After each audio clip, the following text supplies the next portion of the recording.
Sir বলছি যে একটা কোয়েশ্চেন আছে, মানে ধরুন আপনি যখন আমাকে ওই বিচলন বেগটা বলেছিলেন, মানে ড্রিফটিং মোশন ইলেকট্রনের ওই পরিবাহিতার মধ্য দিয়ে, তো স্যার যখন যাচ্ছে, তাহলে ধরুন বেশিরভাগ ক্ষেত্রে আমরা কোনো সার্কিটে তো একটা ধাতব পরিবাহী ব্যবহার করি, বিশেষ করে তামার তার খুব ভালোই ব্যবহার হয়। তো তামা ধরুন একটা ধাতু, তো সেরকম ক্ষেত্রে ধরতে গেলে তো তামারও নিজস্ব মুক্ত ইলেকট্রন রয়েছে।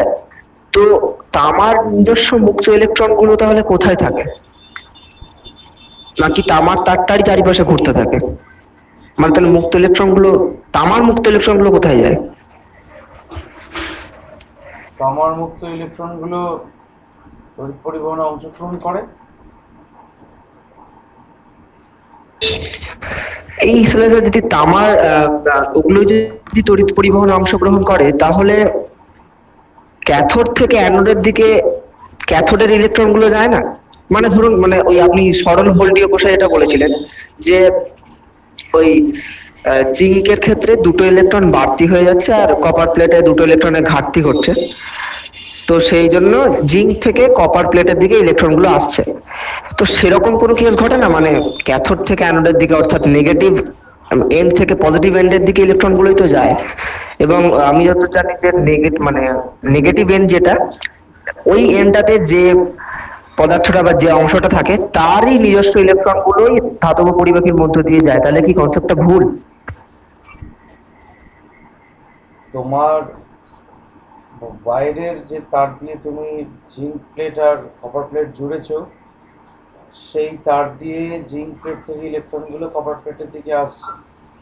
তাহলে এইবার আবার তেমনি করে কপার প্লেটের নিজস্ব দুটো ইলেকট্রন সে হাইড্রোজেন আয়নকে দিয়ে দিচ্ছে। তাহলে হাইড্রোজেন আয়ন সেখান থেকে হাইড্রোজেন গ্যাস হয়ে সিস্টেম থেকে বেরিয়ে যাচ্ছে। আবার জিঙ্ক থেকে দুটো ইলেকট্রন আসছে, তারা ইন রোটেশন, অর্থাৎ যে দুটো ইলেকট্রন আসছে জিঙ্ক থেকে সেই দুটোই হাইড্রোজেনকে দেবে এমন নাও হতে পারে। তোমার কপারের যে নিজস্ব ইলেকট্রন ছিল সেই দুটো ইলেকট্রন হাইড্রোজেনকে দিয়ে দিচ্ছে। অর্থাৎ সহজ কথায় ইলেকট্রন হচ্ছে আইডেন্টিক্যাল পার্টিকেল। অর্থাৎ সেটা জিঙ্ক থেকেই আসুক, কপার থেকেই আসুক, যেখান থেকেই আসুক, সেই ইলেকট্রনের চেহারার কোনো তফাৎ নেই। তফাৎ যদি না থাকে না না, মানে তাহলে আগে আচ্ছা আচ্ছা, বলো। বেশ বলুন। তাহলে ব্যাপার হচ্ছে যে সহজ কথায় তোমার ধরা যাক কপার প্লেটের মধ্যে 100টা ইলেকট্রন আছে, 100টা মুক্ত ইলেকট্রন আছে। এবার সে দুটো দিয়ে দিল হাইড্রোজেনকে, সে এবার তার তখন 98টা হয়ে গেল। সেই 98 থেকে আবার 100 হবার জন্যে বাইরের সার্কিট দিয়ে দুটো ইলেকট্রন জিঙ্ক থেকে চলে এলো কপার প্লেটে। অর্থাৎ ওই কপার প্লেটে মোট মুক্ত ইলেকট্রন সংখ্যা যে 100টা ছিল সেই 100টা বজায় রইল।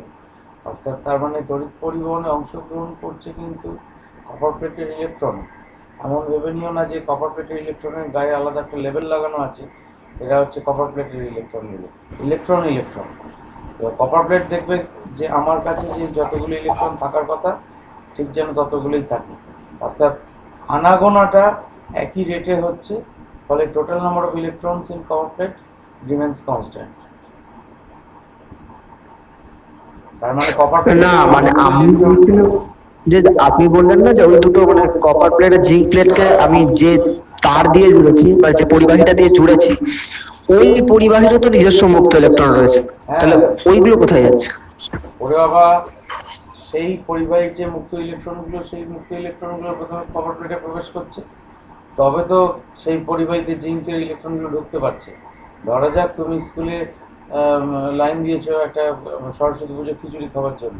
তো তোমার আগে লাইনে যারা দাঁড়িয়ে আছে তারা যতক্ষণে খেতে বসছে, তুমি ওই খাবার ঘরের মুখ অব্দি যেতে পারবে?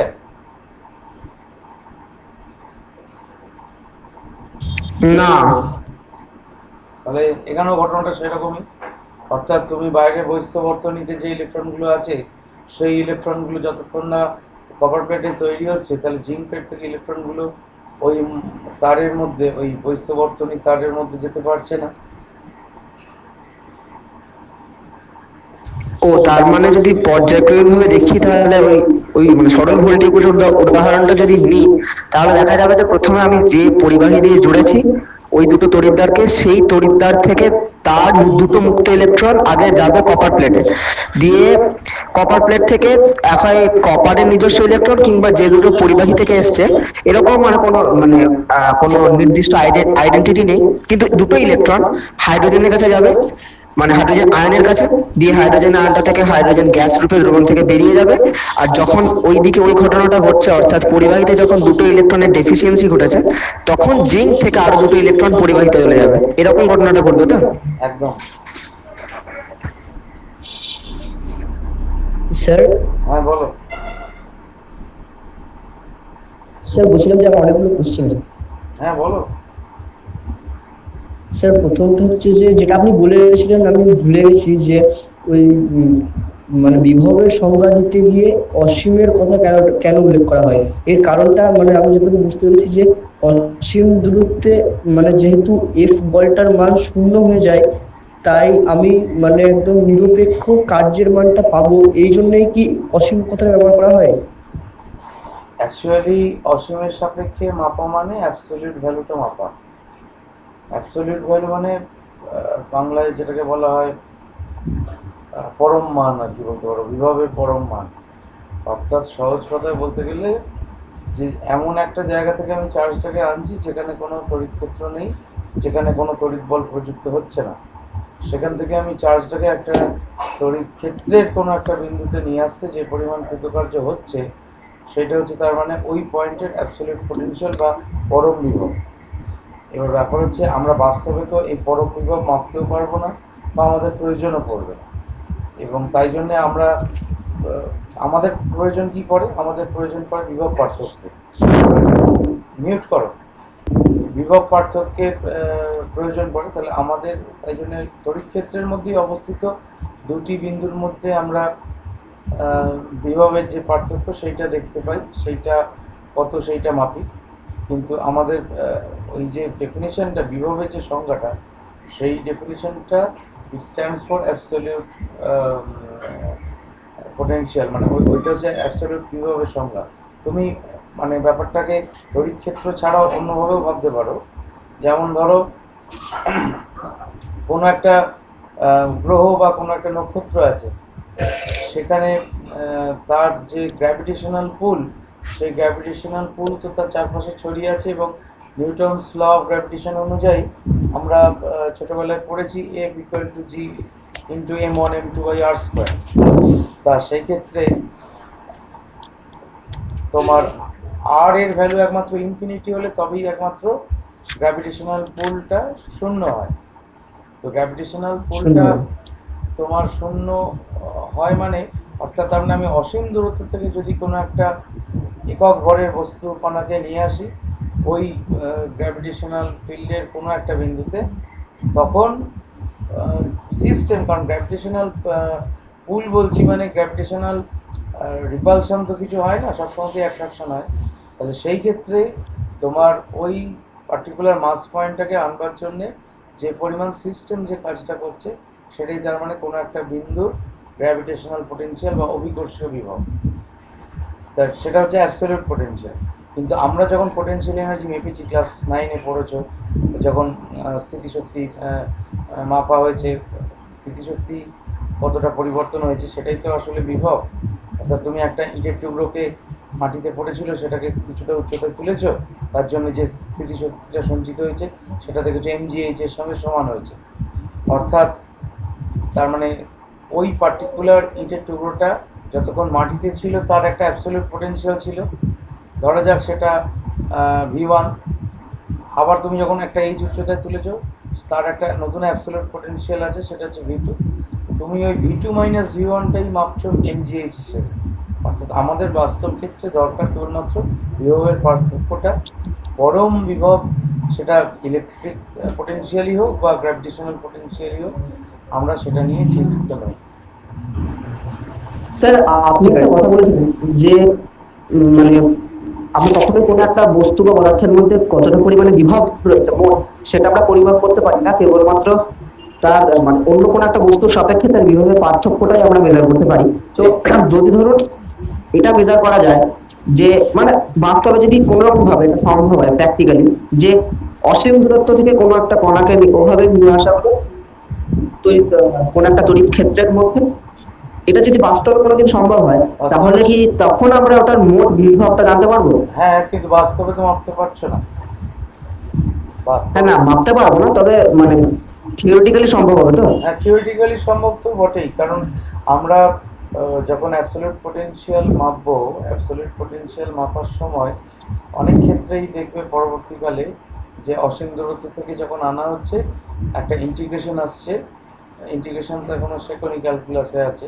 এই ইন্টিগ্রেশনের লিমিটটা বসানো হয় ইনফিনিটি টু আর, ইনফিনিটি বলতে ইনফিনিটি টু আর, অর্থাৎ অসীম দূরত্ব থেকে আসছে বলে লোয়ার লিমিটটা হচ্ছে ইনফিনিটি, আর যে বিন্দুতে আসছে সেই বিন্দুটা দূরত্ব যদি ওই আধান থেকে বা ওই ইলেকট্রিক ফিল্ডের সেন্টার থেকে আর হয়, তাহলে ইনফিনিটি টু আর আমরা যখন ইন্টিগ্রেট করব, তাহলে আমরা অ্যাবসলিউট পোটেনশিয়ালটা সেই ক্ষেত্রে পেয়ে যাব। কিন্তু সেটা তো মানে থিওরিটিক্যালি তো মাপা সম্ভব বটে, কিন্তু তোমার প্র্যাকটিক্যালি আমরা স্যার। কোনোভাবেই মাপতে পারি না সেটা। স্যার, বলো বলো। আর স্যার তড়িৎ বিভব কি শুধুমাত্র কোনো একটা বিন্দুরই মাপা সম্ভব? তড়িৎ বিভব কোনো একটা বিন্দু, মানে বিভব টার্মটাই তো হচ্ছে একটা পার্টিকুলার পয়েন্টের জন্য ডিফাইন্ড। অর্থাৎ ব্যাপার হচ্ছে যে তুমি একটা জায়গায় দাঁড়িয়ে আছো, সেই জায়গায় দাঁড়িয়ে থাকার জন্যে তোমার মধ্যে কি কি ধরনের শক্তি সঞ্চিত হয়েছে সেটাই হচ্ছে তোমার বিভব। বেসিক্যালি তো তাই। তাহলে ব্যাপার হচ্ছে হ্যাঁ। তোমার পজিশনটা পাল্টে গেলেই তাহলে তোমার বিভব পাল্টাতেও পারে, নাও পাল্টাতে পারে। হয়তো দেখা গেল দুটো বিন্দুর বিভব একই, ইকুই পোটেনশিয়াল সারফেস পরবর্তীকালে পড়বে সমবিভব তল, সেই তলের উপর দুটো বিন্দু যদি নাও, সেই দুটো বিন্দুর বিভব একই হয়। এবং তোমার অর্থাৎ বলতে চাইছি যেটা যে তোমার দুটো বিন্দুতে তুমি যদি বিভব আলাদা আলাদা করে মাপো, দেখবে কোনো তফাৎ পাচ্ছ না। তা সেই ক্ষেত্রে যে জিনিসটা হয় সেটা হচ্ছে যে, কারণ বিভবের সংখ্যাটার মধ্যেই আমার বলা আছে যে কোনো একটা মানে বিন্দুর সাপেক্ষে বা বিন্দু অবস্থান, মানে বিন্দু বলছি এই কারণে কারণ প্রতিটি বিন্দুর আমি যদি 3 ডাইমেনশনাল স্পেস কোঅর্ডিনেট ভাবি, ধরো আমরা এক্স অক্ষ, ওয়াই অক্ষ, জেড অক্ষ, তিনটে অক্ষ আছে, তাহলে সেই কোঅর্ডিনেট সিস্টেমের মধ্যে যে কোনো বিন্দু তার তো একটা নিজস্ব কোঅর্ডিনেট আছে, এক্স ওয়াই জেড এরকম কোঅর্ডিনেট আছে। সেই এক্স ওয়াই জেড কোঅর্ডিনেটে কোনো একটা পয়েন্টে বিভবের মান একটা নির্দিষ্ট। তাহলে তুমি যখনই বিন্দুটা পাল্টাচ্ছ, তাহলে এক্স ওয়াই জেড কোঅর্ডিনেটের মান পাল্টে যাচ্ছে। তাহলে নতুন পয়েন্টের ক্ষেত্রে বিভবের মান আলাদা হতেই পারে, হয়তো আলাদা হলো না, তুমি ক্যালকুলেশন করে দেখলে একই হচ্ছে, দ্যাট ইজ আওয়ার থিং। কিন্তু যখনই তোমার পজিশন পাল্টাচ্ছে, তার মানে আর পাল্টে গেল, তুমি যেটা তোমার ভেরিয়েবল, যেটার উপর ইন্টিগ্রেশন করছো, সেই তোমার ভেরিয়েবলটার ভ্যালুটা চেঞ্জ হয়ে যাচ্ছে, তাহলে ন্যাচারালি তোমার বিভব তো পাল্টে যাবে। সেই জন্যেই ঠিক আছে স্যার। বিভবের রাশিমালা ডিফাইন করার সময় বিন্দুর কথাটা উল্লেখ করতেই হয়। স্যার বলো। স্যার বলছি, এই আপনি বললেন না ইকুইপোটেনশিয়াল সারফেস, ওর উদাহরণ কি আপনার একটা ধরুন একটা গোলক হলো, এই গোলকটা যদি আহিত হয়, ওই গোলকের উপরিতলে যে কোনো দুটো বিন্দু তোর আধান সমান হবে, তাহলে কি ওই মানে বিভব সমান হবে, তাহলে কি ওই একটা গোলকের ওই উপরিতলটাকে আমরা সমবিভব তল বলতে পারবো? যদি হ্যাঁ, হবে। না বলতে বলতে দাও। ব্যাসার্ধ দ্বারা একই থাকবে। বেশ, আমার একটু সুযোগ দাও। যদি ওই গোলকটা ধাতব গোলক হয়, অর্থাৎ পরিবাহী গোলক হয়, তবেই। ঠিক আছে স্যার। মানে তুমি যদি কাঁচ বা কাঠ এই জাতীয় কোনো কুপরিবাহী বস্তু নিয়ে ওই আহিত করো, তাহলে সেই ক্ষেত্রে সব জায়গায় আধান ঘনত্ব সমান থাকবে না। ইকুইপোটেনশিয়াল সারফেসের ক্ষেত্রে প্রাইমারি রিকোয়ারমেন্ট হচ্ছে যে সমস্ত বিন্দুর ওই পার্টিকুলার তলে সব জায়গায় যেন আধান ঘনত্ব সমান হয়। স্যার তার মানে হচ্ছে আমি যদি একটা লোহার কলকে নিয়ে আহিত করার চেষ্টা করি, তাহলে নিয়ে করবো তো, মানে ওটা সমবিভব তল হবে তো? তার সারফেসটা সমবিভক্ত হবে। ঠিক আছে স্যার, বলো। স্যার একটা বস্তু আছে যেটা নিস্তড়িৎ, আর একটা বস্তু আছে মানে ঋণাত্মক আধানে আহিত। তাহলে নিস্তড়িৎ থেকে ঋণাত্মক আধানে আহিত বস্তুর দিকে তড়িৎ প্রবাহ হবে কিভাবে? আরেকবার বলো, প্রশ্নটা বুঝতে পারলাম না। একটা বস্তু একটা নিস্তড়িৎ বস্তু আছে, আর একটা ঋণাত্মক আধানে আহিত বস্তু আছে, বেশ, তাহলে দুটোর মধ্যে তড়িৎ প্রবাহ হবে কিভাবে? এবার যদি দুটো স্যার বলছি যে যদি ইলেকট্রিক্যাল ডেফিসিয়েন্সি না থাকে তাহলে তড়িৎ প্রবাহটা হবে কেন? সব বলবো শ্রমিক, তার বুদ্ধি গেল আমার। আচ্ছা, যেটা প্রশ্ন করলে সেটা বলি। সেটা হচ্ছে যে যদি দুটো বস্তুই ধাতব বস্তু হয়, অর্থাৎ পরিবাহী হয়, সেই ক্ষেত্রে যদি দুটো ওই বস্তুকে তার দিয়ে, পরিবাহী তার দিয়ে জুড়ে দেওয়া হয়, তাহলে একটাই ঋণাত্মক আধানে আহিত বস্তুগুলো হচ্ছে মানে তার মধ্যে ইলেকট্রন বেশি আছে, আর একটা ইলেকট্রন কম, মানে বেশি নেই, অর্থাৎ যতগুলো প্রোটন ততগুলো ইলেকট্রন আছে, সেই জন্য নিস্তড়িৎ। সেই অবস্থায় যদি তার দিয়ে জুড়ে দাও, তখন দেখতে হবে যে, ধরা যাক, আমি একটা উদাহরণ দিয়ে বোঝাই তাহলে সুবিধা হবে বুঝতে। ধরা যাক তোমার আহিত বস্তুটায় 100টা ইলেকট্রন বেশি আছে, তুমি যদি তার দিয়ে নিস্তড়িৎ বস্তুর সঙ্গে জুড়ে দাও, তাহলে দেখবে দুটো বস্তুতে মানে 50টা ইলেকট্রন, যদি একই রকমের দুটো বস্তু হয়, তাহলে ওইখান থেকে 50টা ইলেকট্রন এখানে চলে এলো, তাহলে মানে অর্থাৎ যেটা নিস্তড়িৎ বস্তু সেইটাতে চলে এলো। তাহলে তাই যদি আসে, তাহলে এটাতেও 50টা এখন ইলেকট্রন বেশি আছে, আর যেটাতে ও ইলেকট্রন দিল সেটাতেও 50টা ইলেকট্রন বেশি হয়ে গেল। অর্থাৎ তার মানে দুটোই এখন সমান পরিমাণ ঋণাত্মক আধানে আহিত হয়ে গেল। আগে একটা বেশি ছিল, একটা ছিল না। আর এখন এই চার্জ শেয়ারিং এর ফলে একটা থেকে 50টা ইলেকট্রন যখন চলে এলো, হাফ নাম্বার অফ ইলেকট্রনস চলে এলো, তখন তার মানে দুটোরই ইলেকট্রন এক্সেস ইলেকট্রন নাম্বারটা সমান হয়ে গেল। তাহলে কেউ কাউকে আর ইলেকট্রন সাপ্লাই দিতে পারবে না, কেউ আর বেশি মানে আহিত নয়। তার মানে দুজনের বিভব, সহজ ভাষায় বলতে গেলে দুজনের বিভব সমান হয়ে গেল, ফলে কোনো দিকে আধানের প্রভাব হচ্ছে না। মানে স্যার প্রথম দিকে আর প্রবাহটা স্যার যদি হবে। একজন একজন করে বলো। বিক্রম বলুন। তাহলে একটু একবার বলিস। হ্যাঁ, প্রথম দিকে তার মানে নিস্তড়িৎ থেকে মানে নিস্তড়িৎ বস্তুটা থেকে মানে ঋণাত্মক আধানে আহিত বস্তুর দিকে তড়িৎ প্রবাহটা হবে, যেহেতু ইলেকট্রন প্রবাহটা তার বিপরীতে হচ্ছে।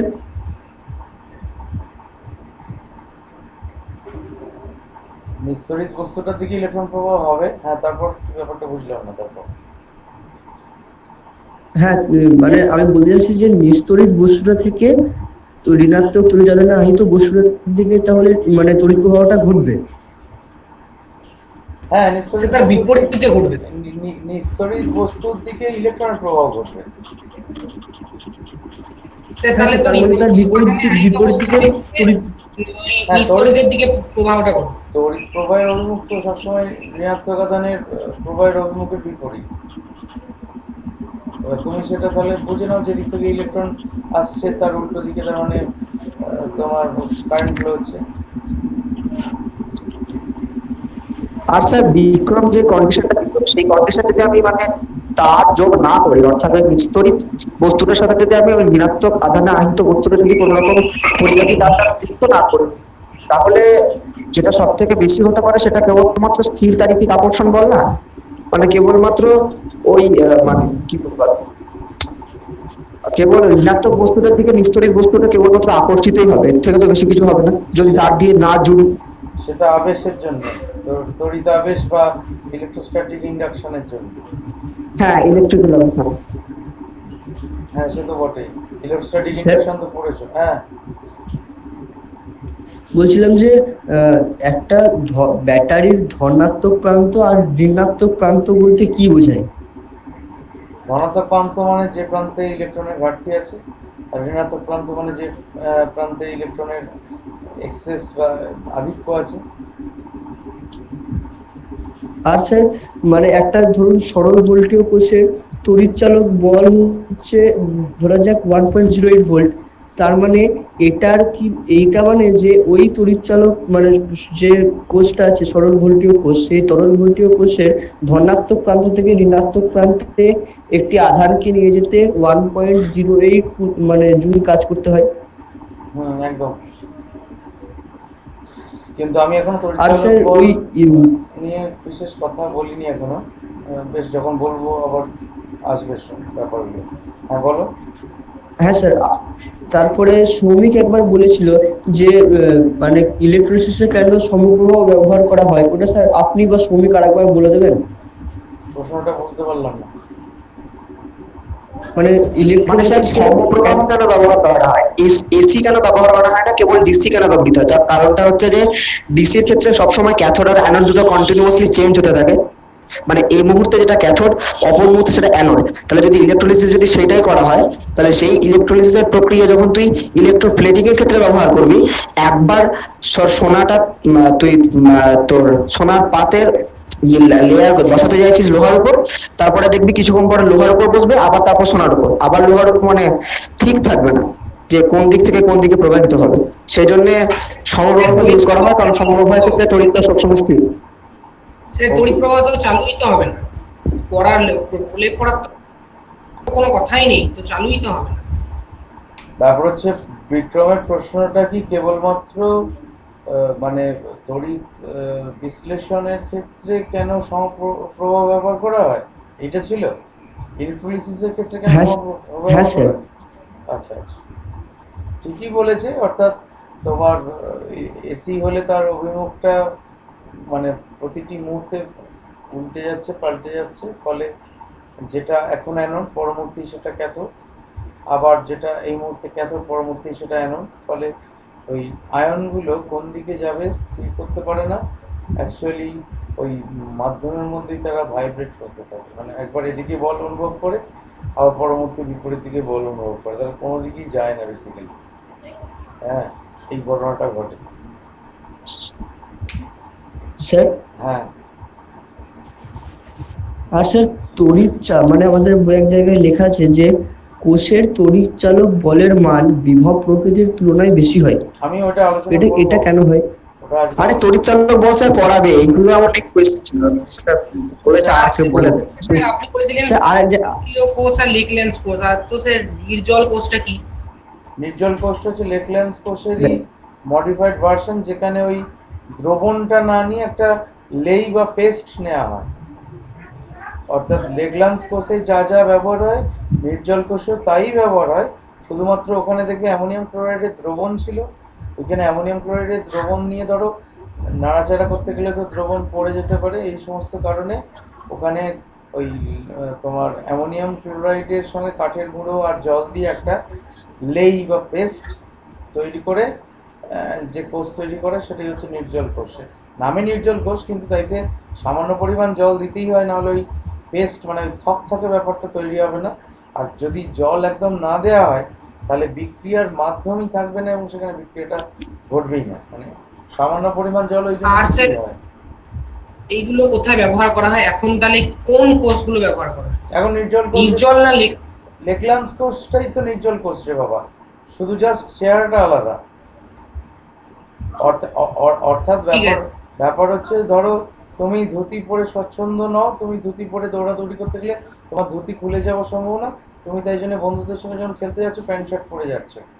হ্যাঁ, ব্যাপার হচ্ছে লেকল্যান্স কোষটা হচ্ছে ধুতি পরা অবস্থা, আর ওই নির্জল কোষটা হচ্ছে প্যান্ট শার্ট পরা অবস্থা। আসলে বেসিক্যালি তুমিই যাচ্ছ, মানে যে তুমি ধুতি পরেছিলে সেই তুমিই প্যান্ট শার্ট পরে যাচ্ছ, তফাৎ নেই কিছু। ক্লিয়ার? স্যার আর স্যার মানে একটা কোয়েশ্চেন আছে টেস্ট পেপারে দেখলাম যে ড্যাশ শক্তি আধান পরিবহন করে। ড্যাশ শক্তি আধান পরিবহন করে। ড্যাশ শক্তি আধান পরিবহন করে টেস্ট পেপারে প্রশ্ন। হ্যাঁ স্যার, হ্যাঁ স্যার। তড়িৎ শক্তি বলতে পারো, আর কি বলবে তাছাড়া। কিন্তু স্যার তড়িৎ প্রবাহ অভিমুখ যেদিকে তার উল্টো দিকে তো আধান পরিবহন হয়। আরে প্রথম কথা হচ্ছে স্যার একটা সেটা ধনাত্মক আধান না ঋণাত্মক আধান বলে শক্তি কি দিয়েছি। করে একটা আধানকে বয়ে নিয়ে যাবে? ও হ্যাঁ স্যার, হ্যাঁ ধনাত্মক আধানটা ধরতে হবে। আর স্যার আরেকটা কোশ্চেন আছে যে যদি একটা বস্তু পজিটিভ চার্জে আহিত হয় আর একটা যদি নেগেটিভ চার্জে আহিত হয়, তাহলেই তাদের মধ্যে তড়িৎ প্রবাহ ঘটবে, এটা মানে স্থির নয়। স্থির হচ্ছে বিভব প্রভেদ সৃষ্টি করতে হবে তবেই। হ্যাঁ স্যার, কেননা তো স্যার যখন না মানে যখন একটা পজিটিভ আর একটা নেগেটিভ না হবে তখন তাদের মধ্যে বিভব পার্থক্য নিজে থেকে চলে আসবে। কারণ বিভব পার্থক্যটা জিরো হওয়ার তিনটে কারণ, সেটা স্যার স্কুলে বলেছিল যে যখন দুটো একই বিভবের পজিটিভ চার্জ যদি নেওয়া হয়, দুটো একই বিভবের ঋণাত্মক চার্জ যদি নেওয়া হয়, আর যদি দুটো নিষ্পরিত বস্তু নেওয়া হয়, এই তিনটে ক্ষেত্রে বিভব পার্থক্য হচ্ছে শূন্য। আর বিভব পার্থক্য শূন্য হলে তো তড়িৎ প্রবাহ হবে না। কিন্তু যখন তুই একটা পজিটিভ আর একটা নেগেটিভ নিবি তখন তাদের বিভব পার্থক্যটা জিরো কোনো মতেই হবে না। না স্যার, কিন্তু তো কেননা স্যার এখন একটা ধনাত্মক নিলাম একটা ঋণাত্মক নিলাম, কিছুক্ষণ পর তড়িৎ প্রবাহ মানে কিছুক্ষণ ধরে তড়িৎ প্রবাহ হলো, তারপরে তো দুজনেরই চার্জটা সমান হয়ে যাবে, তখন কি করে তড়িৎ প্রবাহ? কিন্তু তড়িৎ প্রবাহটা তো হবে, কিন্তু অন্যান্য ক্ষেত্রে তড়িৎ প্রবাহটা শুরুই হবে না। কই শুরু হচ্ছে? আচ্ছা শুরু হচ্ছে না, তাহলে ইলেকট্রন গুলো গেল না, শুরু হলো না তড়িৎ প্রবাহটা। আচ্ছা আচ্ছা, ঝগড়া না। আমি তুই একটা মাধ্যম, তুই একটা পরিবাহী দিয়ে যুক্ত করে দিলি, তড়িৎ প্রবাহ ঘটলো না। শ্রমিক দ্বারা আমার ও সরি বলবার সুযোগ দাও। ব্যাপার হচ্ছে একটা বস্তু ধনাত্মক আধানে আহিত, একটা বস্তু ঋণাত্মক আধানে আহিত, তাদের মধ্যে বিভব পার্থক্য তৈরি হবে, সব ঠিক আছে। তাদের মধ্যে তড়িৎ প্রবাহ নাও হতে পারে। তড়িৎ প্রবাহ যদি কখন হবে? যদি তাদের মধ্যে একটা ধাতব পরিবাহী যুক্ত করা হয়। অর্থাৎ তুমি একটা পজিটিভলি চার্জ প্লেট আর একটা নেগেটিভলি চার্জ প্লেট বায়ু মাধ্যমে কিছুটা দূরত্বে রেখে দিয়েছো, তাদের মধ্যে কোনো তড়িৎ পরিবহন দেখতে পাওয়া যাবে না। কারণ তড়িৎ পরিবহন করবার জন্য আমি কোনো তার দিয়ে যদি যুক্ত না করি, কোনো তড়িৎ পরিবহন হবে না। কিন্তু যদি তার দিয়ে যুক্ত, হ্যাঁ মানে স্যার ওই ওই কন্ডিশনটাকে রেখেই যদি বলি, তাহলে তড়িৎ পরিবাহীটা যুক্ত না করলে তাদের মধ্যে কেবল স্থির তাড়িতিক আকর্ষণ বলটা দেখতে পাবো। হ্যাঁ তাই। এবার তারপর যখন তার দিয়ে যুক্ত করলাম, যদি দুটো প্লেটের মধ্যে চার্জ সমান পরিমাণ থাকে, অর্থাৎ সহজ কথায় বলতে গেলে পজিটিভ প্লেটটা যতটা পজিটিভলি চার্জড, নেগেটিভ প্লেটটাও যদি ততটাই নেগেটিভলি চার্জড হয়, সেই ক্ষেত্রেই যখন আমি তাদের মধ্যে একটা তোমার পরিবাহী তার দিয়ে যুক্ত করব, তবেই একে অপরকে প্রশমিত করতে পারবে পুরোপুরি। কিন্তু যদি এমন হয়, ধরো আমি প্লাস চার্জ যেটা প্লেটটায় আছে সেটা তো 10 কুলম্ব আছে, আর যেটা মাইনাস চার্জ আছে সেটা তো -7 কুলম্ব আছে। সেই ক্ষেত্রে যদি আমি তাদের মধ্যে একটা ধাতব তার দিয়ে যুক্ত করি, তাহলে ওই -7 কুলম্ব ওই +10 কুলম্বের মধ্যে +7 কুলম্বকে কেবলমাত্র প্রশমিত করতে পারবে। +3 কুলম্ব এক্সট্রা যেটা, সেই +3 কুলম্ব চার্জকে সে প্রশমিত করতে পারবে না, তার ক্যাপাসিটিতে কুলবে না। তখন কি হবে না, তখন ওই +3 কুলম্ব ওই দুটো ধাতব পরিবাহীর মধ্যে যেহেতু তার দিয়ে জোড়াই আছে, সমান সমানভাবে শেয়ার্ড হয়ে যাবে। অর্থাৎ এইটায় +1.5 কুলম্ব থাকবে, ওইটায় +1.5 কুলম্ব থাকবে, এবং তাদের মধ্যে আর কোনো তড়িৎ পরিবহন বা আধান পরিবহন ঘটবে না। কিন্তু স্যার যতক্ষণ না প্রশমিত হবে তার আগে তো তড়িৎ পরিবহনটা থাকবে, হ্যাঁ। যদি তার দিয়ে জুড়ে দিই। হ্যাঁ সে তো বটেই, তার মোমেন্টারিলি তো থাকবেই। নাহলে তড়িৎ পরিবহন যদি না হয়, আর তড়িৎ পরিবহন মানে আধানের পরিবহন, সেটা যদি না হয় তাহলে তো প্রশমিত হওয়ার প্রশ্নই নেই। ও আচ্ছা বলছে আচ্ছা পরবর্তী প্রশ্ন পরিবহন করেছিল অর্ণবের, আর প্রশ্ন আছে কিছু? স্যার তাহলে আমি বলছি যে কনস্ট্যান্ট তো তাহলে তো কখনোই তড়িৎ প্রবাহটা সম্ভব হবে না, একটা তো বিভব। আরে তো কমার্শিয়াল ইউজ করে দেখতে যাবে না, ওরে বাবা, তোকে এখানে দেখতে হচ্ছে যে তড়িৎটা পরিবাহিতই হবে কিনা, পরে প্রশমিত হয়ে যাবে কি থেমে যাবে সেটা তো মানে উল্লেখ্য বিষয় নয়। কোন বিক্রম কোশ্চেন করেছিল যে দুটো ওই একটা ধনাত্মক আর একটা ঋণাত্মককে রাখা হলো পাশাপাশি, তড়িৎ কি বলে পরিবাহীর সাথে যুক্ত করা হলো, তো তাদেরকে যদি আমি মানে রেখে দিই তাহলে তাদের মধ্যে কি তড়িৎ প্রবাহটা চলবে, আর তাদের মধ্যে বিভব পার্থক্য রাখতে হবে কেন বলেছিল? বেশ বলি, একটু দাঁড়াও। রোধ যুক্ত করে দিলে তো কখনোই আমি বলি, অর্ণবের যে প্রশ্নটা সেটা হচ্ছে যে এই যে তারা সমান হয়ে যাচ্ছে, তারপরে তড়িৎ পরিবহন বন্ধ হয়ে যাচ্ছে, সেই ক্ষেত্রে আমরা দেখতে পাই যে তুমি যদি এদের মধ্যে বিভব পার্থক্যটা বজায় রাখতে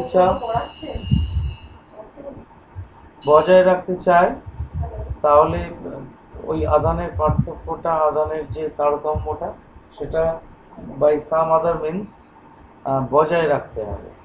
বজায় রাখতে যদি পারো তাহলে তড়িৎ পরিবহন চলতেই থাকবে। যে কাজটা ওই ব্যাটারি বা কোষের মধ্যে হয়, অর্থাৎ জিঙ্ক প্লেট থেকে দুটো ইলেকট্রন কপার প্লেটে বাইরের এক্সটার্নাল সার্কিট দিয়ে যেই চলে এলো, সঙ্গে সঙ্গে আবার বিক্রিয়ার ফলে আবার নতুন দুটো ইলেকট্রন ওই জিঙ্ক প্লেটে রেডি হয়ে রইল যাবার জন্য। অর্থাৎ তার মানে রাসায়নিক শক্তি এখানে কাজ করে ওই ইলেকট্রনের সাপ্লাইটাকে বজায় রেখে দিচ্ছে। অর্থাৎ তুমি জিঙ্ক প্লেট থেকে দুটো করে ইলেকট্রন নিচ্ছ ঠিকই, কিন্তু কোনো সময় জিঙ্ক প্লেটে ইলেকট্রন, ওই এক্সেস ইলেকট্রনের ঘাটতি ঘটছে না, এবং এক্সেস ইলেকট্রন থেকেই যাচ্ছে। এবং তোমার ওই যখন পজিটিভ প্লেটে ইলেকট্রনগুলো পৌঁছচ্ছে, তা সত্ত্বেও কিন্তু ওই জিঙ্ক প্লেট আর কপার প্লেট তারা সমান বিভবে পৌঁছচ্ছে না, বিভব পার্থক্যটা বজায়ই থাকছে। কেবলমাত্র কখন বিভব পার্থক্য বজায় থাকবে না, যখন ওই রাসায়নিক বিক্রিয়াটা বন্ধ হয়ে যাবে, অর্থাৎ যতটা তুমি ওখানে ওই তোমার সরল ভোল্টীয় কোষের বেলায় যদি ভাবি, তাহলে যতটা সালফিউরিক অ্যাসিড দিয়েছো, যতটা জিঙ্ক প্লেট দিয়েছো, গোটা জিঙ্কটা যখন বিক্রিয়া করে যাবে আর জিঙ্ক আয়ন নতুন করে বিক্রিয়া করার মতো অবস্থায় থাকবে না, তখনই কেবলমাত্র ওই তোমার ইলেকট্রনের সাপ্লাইটা বন্ধ হয়ে যাবে। অর্থাৎ by some other external means আমি একটা বাইরে থেকে ব্যবস্থা করে আমি ইলেকট্রনের সাপ্লাইটা দেবার ব্যবস্থা করে রেখেছি। অর্থাৎ এর একটা অ্যানালজিক্যাল উদাহরণ এইভাবে ভাবতে পারি যে ধরো আমার ছাদে একটা ট্যাঙ্ক আছে, সেই ট্যাঙ্ক থেকে আমি একটা কল ফিট করেছি ট্যাঙ্কের গায়ে, সেইখান থেকে আমি কল খুলে দিয়েছি, সেই কলটা দিয়ে জল একদম সোজা নিচে এসে পড়ছে। একদম 3 তলায় ট্যাঙ্ক আছে, ট্যাঙ্ক থেকে একদম জল সোজা 1 তলায় এসে পড়ছে। কেন এসে পড়ছে না? জল ওই ট্যাঙ্কের মধ্যে যে জলটা আছে তার আমি যখন কথা বলবো বাকিরা একটু মিউট করো, অনেক সময় তোমাদের নিঃশ্বাস প্রশ্বাসের আওয়াজটা মাইক্রোফোনে লাগছে, বাকিরা মিউট করো। তারপরে যখন প্রশ্ন করবে তখনই কেবলমাত্র আনমিউট করো। তা যেটা বলছিলাম যে তুমি কল খুলে দিয়েছো, কল থেকে জলটা 3 তলা থেকে 1 তলায় পড়ছে। এইবার আপনি পড়ছে, কারণ তুমি ওই জলটা অলরেডি যখন 3 তলায় তুলেছো কোনোভাবে, তখন তার মধ্যে স্থিতিশক্তি সঞ্চিত হয়ে আছে, সেই শক্তির তোমার জন্য জলটা 3 তলা থেকে 1 তলায় আপনি পড়ছে। এবার তাহলে খানিকক্ষণ বাদে ট্যাঙ্ক শেষ হয়ে যাওয়ার কথা, ট্যাঙ্কের জল শেষ। তুমি যদি একটা নিচে যে ওই যে জলটা পড়ছে, ওই জলটা যে কোনো জায়গায় না পড়ে একটা চৌবাচ্চার মধ্যে যদি পড়ে, এবং সেই চৌবাচ্চার মধ্যে একটা তুমি পাম্প বসিয়ে দিয়েছো, সেই পাম্পটা আবার ওই পড়ে যাওয়া জলটাকে আবার তুলে উপরে ট্যাঙ্কে পাঠিয়ে দিচ্ছে, এবং দুজনের পাঠানোর হার যদি সমান হয়, অর্থাৎ তুমি যে হারে জল ফেলছো ওই ট্যাঙ্কটাও তোমাকে, ট্যাঙ্ক বলছি না, ওই পাম্পটাও তোমাকে সেই হারেই জলটি উপরে ট্যাঙ্কে পাঠিয়ে দিচ্ছে, তাহলে এই জলের প্রবাহটা চলতেই থাকবে, কোনোদিন বন্ধ হবে না। এই পাম্প কী কাজটা করছে তাহলে? পাম্প তার মানে ওই জলের নিরবিচ্ছিন্ন প্রবাহটা বজায় রাখার জন্য যা করা সেটা করছে। ঠিক তেমনি করে এই কোষের ক্ষেত্রে, সরল ভোল্টীয় কোষের ক্ষেত্রে তোমার ওই রাসায়নিক পদার্থ যেগুলো আছে তাদের মধ্যে যে রাসায়নিক বিক্রিয়াটা, সেই রাসায়নিক বিক্রিয়াটা পাম্পের কাজ করছে, অর্থাৎ সে ওই এক্সট্রা ইলেকট্রনটা জিঙ্ক প্লেটে সাপ্লাই দিয়ে রাখছে, এবং কপার প্লেট থেকে দুটো ইলেকট্রনের ডেফিসিয়েন্সি তৈরি করে রাখছে। এবার যদি তোমার এমন ব্যবস্থা হয় যে তুমি ওই জিঙ্ক প্লেট থেকে দুটো করে ইলেকট্রন নেবার বদলে তোমার মানে খিদে বেশি, তুমি হয়তো 4টে করে ইলেকট্রন তোমার দরকার, হ্যাঁ, ও দুটো করে ইলেকট্রন সাপ্লাই দিচ্ছিল, তোমার 4টে করে ইলেকট্রন দরকার, তাহলে সেই ক্ষেত্রে ওই কোষ তোমাকে পর্যাপ্ত পরিমাণ তড়িৎ সাপ্লাই দিতে পারবে না যন্ত্রটা চালানোর জন্য, তার জন্য অন্য ব্যবস্থা করতে হবে। যাই হোক, ব্যাপার হচ্ছে আমার বলার হচ্ছে যদি এমন হয়, অর্থাৎ ও যে হারে ইলেকট্রন ওইখানে সৃষ্টি বলবো না, এক্সেস ইলেকট্রন জমা করছে, সেই হারেই আমার এক্সেস ইলেকট্রন বাইরের বর্তনী দিয়ে প্রবাহিত হবে, এই শর্তটা যদি পূরণ হয় তাহলে কোনোদিনই ওই নেগেটিভ প্লেটটার যে নেগেটিভনেস সেটা নষ্ট হবে না, অর্থাৎ জিঙ্কটা বরাবর ঋণাত্মকই থাকবে আর কপারটা বরাবর ধনাত্মকই থাকবে। অর্ণব, এটাই তো তোমার প্রশ্ন ছিল?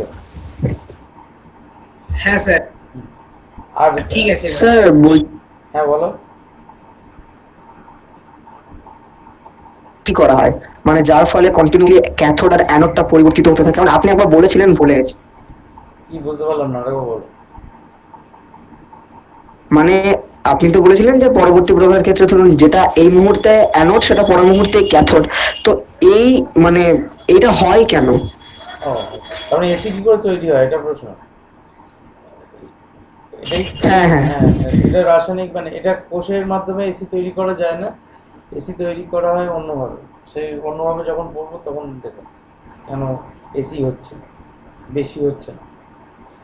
আচ্ছা, আমরা এবার স্যার? স্যার মানে আমি একটা জিনিস ভেবেছি, মানে ব্যাপারটা হচ্ছে যে যদি এরকম করা যায় যে ধরুন আমি এমন একটা পাথ নিলাম যেখানে দুটো ইলেকট্রন অতিরিক্ত আছে, তো এবার দুটো ইলেকট্রন অতিরিক্ত আছে আর একটা পাথ নিলাম যেখানে যেটা নিউট্রাল, মানে বিক্রম যেরকম একটা কনভেনশন দিয়েছিল, তো ওই দুটোকে আমি রেখেছি। এবার আমি যদি তাদেরকে একটা তার দিয়ে যোগ করে দিই তাহলে কি হবে? মানে ধরুন কেন বলছি যে যখন মানে ও যখন দেখবে যে আমার কাছে দুটো ইলেকট্রন অতিরিক্ত রয়েছে, তখন ধরুন ও ছেড়ে দিল পরিবাহীর মধ্য দিয়ে, সেগুলো নিউট্রালটায় গিয়ে পৌঁছালো, তখন আবার নিউট্রালটা ওই দুটো ইলেকট্রন পেয়ে ঋণাত্মক আধানে আহিত হয়ে গেল। তখন দেখছে যে আমার অপোজিটেরটা যেটা আগে ঋণাত্মক আধানে আহিত ছিল বেশ বেশ সেটা বেশ, এখন সৌমিক, নিউট্রাল হয়ে গেছে, এক মিনিট, তখন ওকে এক দিয়ে দিল। মিনিট, এক মিনিট, এরকম হয় কি? এক মিনিট। তোমার খুব খিদে পেয়েছে, আমি তোমায় 10টা রসগোল্লা দিলাম, আমারও খুব খিদে পেয়েছে, তুমি আমায় 10টা রসগোল্লাই দিয়ে দেবে না 5টা দেবে? আপনাকে তো 10টাই দিয়ে দেবো। না, আমি উত্তর দিয়ে দিয়েছি কিন্তু তোমার চিন্তা ভাবনা। হ্যাঁ 5টা হবে তাহলে। তাহলে যটা ডেফিসিয়েন্সি ছিল, অর্থাৎ যে প্লেটটায় দুটো ইলেকট্রন ডেফিসিয়েন্সি আছে আর নিউট্রালের দুটো ডেফিসিয়েন্সি নেই যখন বলছো, তাহলে যার তোমার এক্সেস যে দুটো ইলেকট্রন ছিল তার মধ্যে দুটোই দিয়ে দেবে না, একটা ইলেকট্রন দেবে, কারণ একটা ইলেকট্রন দিলেই তো দুজনেই সমান পরিমাণ নেগেটিভলি চার্জ হয়ে গেল, আর তো দেবার প্রশ্নই নেই। বুঝেছি। বেশ, চিন্তা ভাবনা করেছো, তার জন্য ধন্যবাদ। এবার আমাকে এগোতে দাও।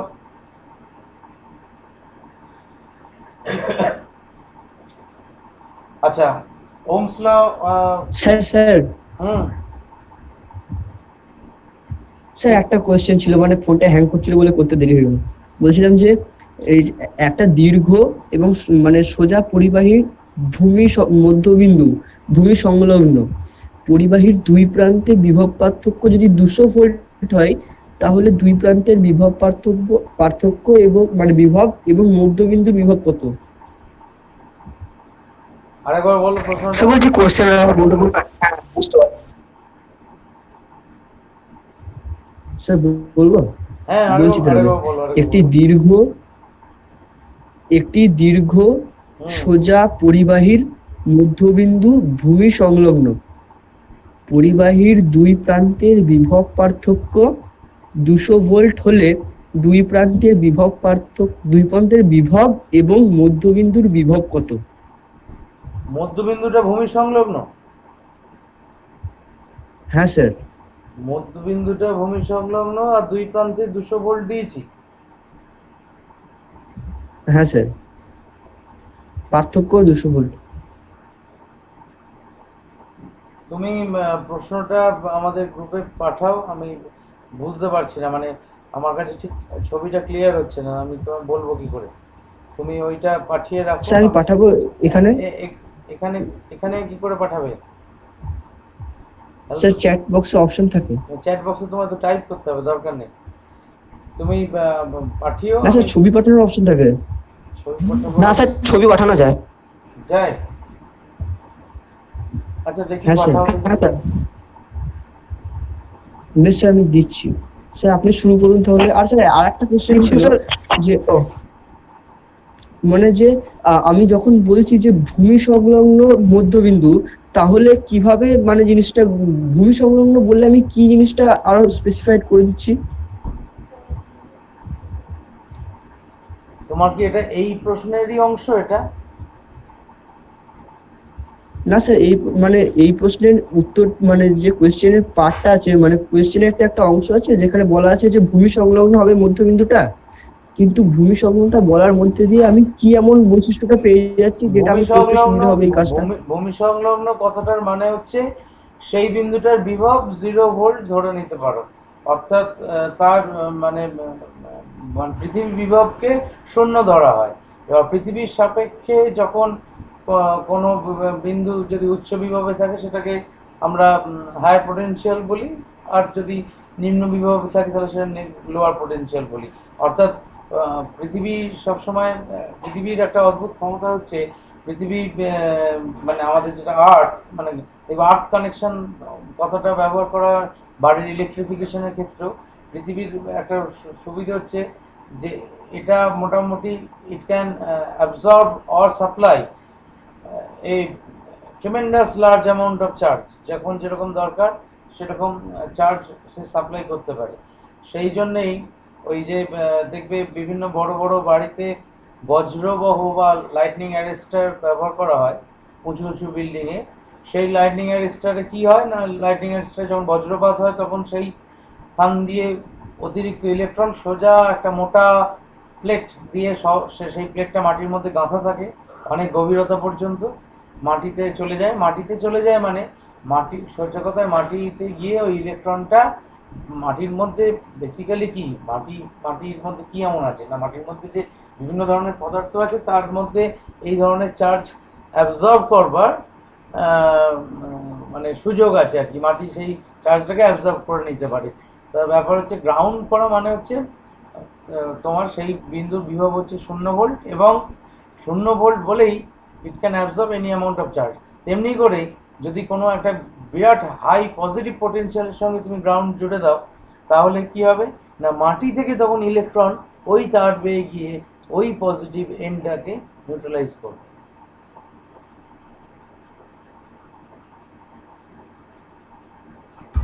স্যার হাই পজিটিভ মানে আপনি কতটা বলতে চাইছেন, মানে কেমন? তাও পৃথিবীর থেকে বেশি। ধরো তোমার কোনো একটা জায়গায় কয়েক লক্ষ প্লাস একটা প্লাস ভি ভোল্টেজে কোনো একটা জায়গা চার্জ করা হয়েছে, প্লাস ভি ভোল্টেজটা মোটামুটি কয়েক লক্ষ ভোল্ট, ধরো হয়তো 10,000 ভোল্ট কি 20,000 ভোল্ট কি বা 1 লাখ ভোল্ট কি 2 লাখ ভোল্ট এরকমও হতে পারে। ভ্যান্ডিগ্রাফ জেনারেটর বলে এক ধরনের যন্ত্র হয়, সেই যন্ত্রের সাহায্যে ওই রকম অত্যন্ত হাই পোটেনশিয়াল ডিফারেন্স তৈরি করার ব্যবস্থা আছে। তাহলে সেই বিন্দুর সঙ্গে তুমি যদি ভূমি যোগ করে দাও, সঙ্গে সঙ্গে ভূমি থেকে ইলেকট্রন চো করে ওই তার বেয়ে এসে ওই পজিটিভ পোটেনশিয়ালকে নিউট্রালাইজ করে দেবে। এটাই বলতে চাইছি।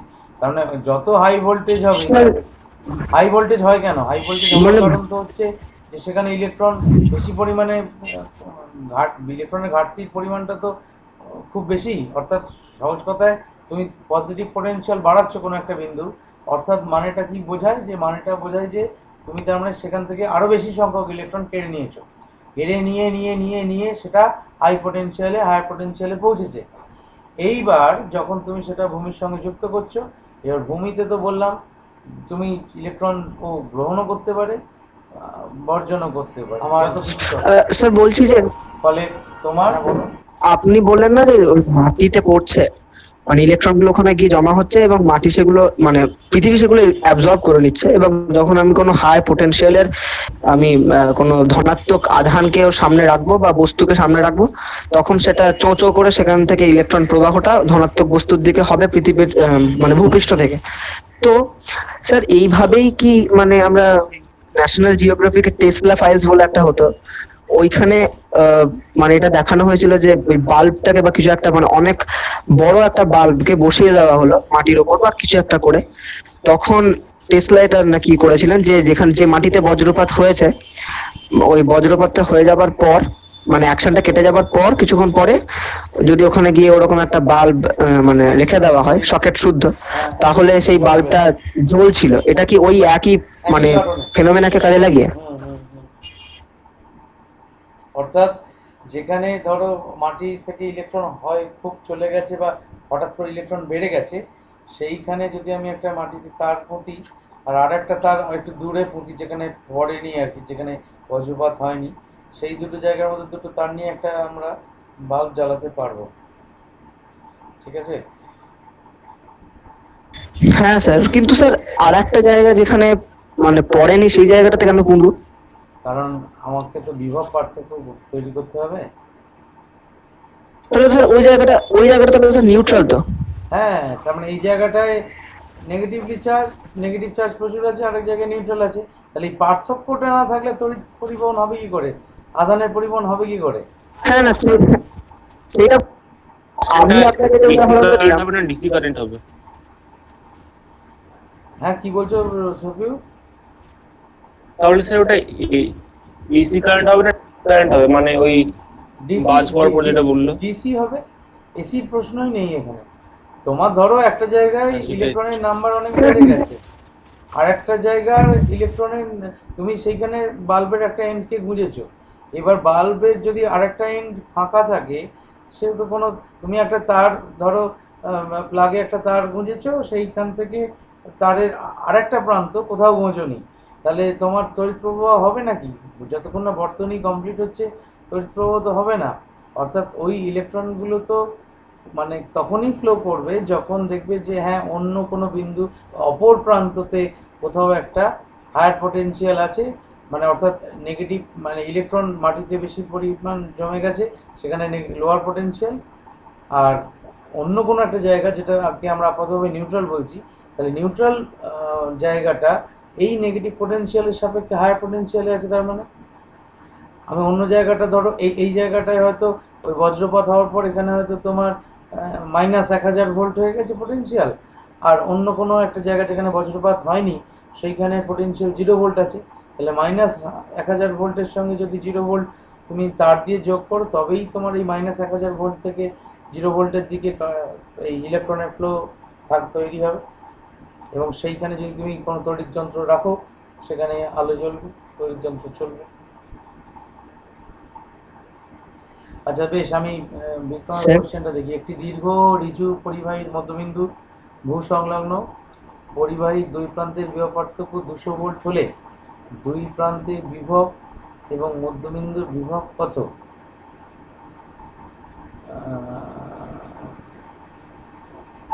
স্যার বলছি যদি পরিবাহী হয় তাহলে তো ওর গোটাটাই ভূমি সংলগ্ন হবে। একটি দীর্ঘ ঋজু পরিবাহীর মধ্যবিন্দু ভূমি সংলগ্ন পরিবাহীর দুই প্রান্তের বিভব পার্থক্য 200 ভোল্ট। আমি বাবু মানেটা বুঝতে পারছি না জানো, মানে এটা আমার মতো কোনো মহান ব্যক্তি তৈরি করা প্রশ্ন। প্রথম কথা, রিজু মানে হচ্ছে স্যার স্ট্রেট। আচ্ছা, সমস্যাটা কোথায় দেখো, রিজু কথাটার মানে হচ্ছে স্ট্রেট। তাহলে একটা দীর্ঘ বেশ লম্বা স্ট্রেট কন্ডাক্টরের মাঝখানটা তুমি মানে ভূসংলগ্ন একটা তার দিয়ে ধরো গ্রাউন্ড করেছো, বেশ ভালো কথা। পরিবাহী দুই প্রান্তের বিভব পার্থক্য 200 ভোল্ট, এটা কি করে সম্ভব? আমি তো যখনই দুই প্রান্তের মধ্যে 200 ভোল্ট বিভব পার্থক্য তৈরি করার জন্য কোনো একটা ব্যাটারি বলো বা কিছুর সঙ্গে যোগ করব, সঙ্গে সঙ্গে তো তোমার ওই মধ্যবিন্দুটা যেহেতু গ্রাউন্ডেড, তাহলে মধ্যবিন্দুটা ওই বাদ বাকি পয়েন্টগুলোকেও 0 ভোল্ট পোটেনশিয়ালে কনভার্ট করে দেবে। অর্থাৎ তোমার দুই প্রান্তের বিভব পার্থক্য এবং মধ্যবিন্দু বিভব এগুলো কিছুই থাকবে না। দুই প্রান্তের বিভব এবং স্যার মধ্যবিন্দু বিভব কত? প্রথম কথা, বিভব কত বলেছে আবার?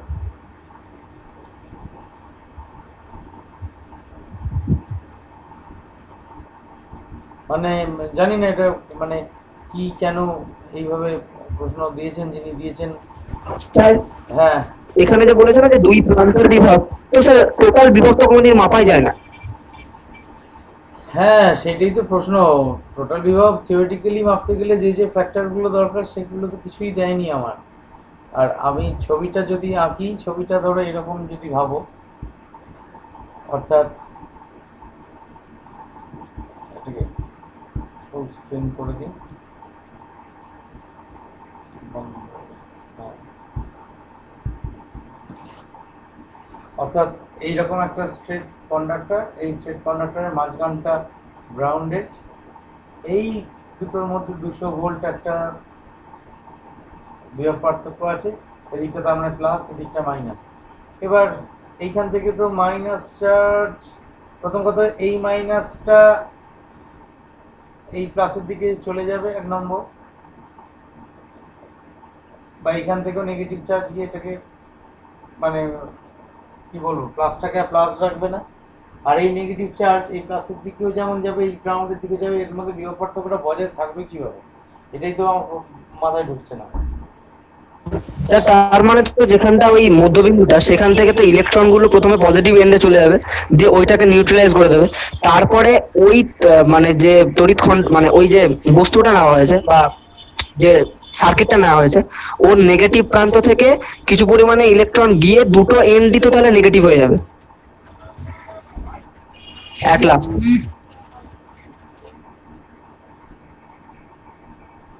এটা যদি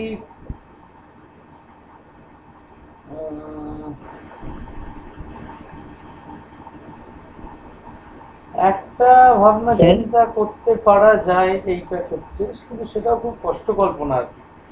তারপর হচ্ছে বাউন্ড চার্জ আর ফ্রি চার্জ, এই কথাগুলো স্থির তড়িৎ পড়াবার সময় ক্লাসে আমি আলোচনা করি। ইলেকট্রোস্ট্যাটিক ইন্ডাকশন বা স্থির তড়িৎ আবেশ পড়ানোর সময় এই তোমার free charge are bound charge কথাটা আসে। এইখানটায় যদি প্লাস চার্জ থাকে, এইখানটায় যদি মাইনাস চার্জ থাকে একটা কন্ডাক্টরের মধ্যে, তার মানে বুঝতে হবে আর কি জিনিসটা আসলে আছে এইরকম, অর্থাৎ plus minus plus minus plus minus plus minus, এইভাবে plus minus plus minus plus minus plus minus, আবার এইরকম এরকম টাইপের। এবার এইটার সঙ্গে এইটা নিউট্রালাইজড হয়ে আছে, এটার সঙ্গে এটা নিউট্রালাইজড হয়ে আছে। এইবার যে কোনো ভাবেই হোক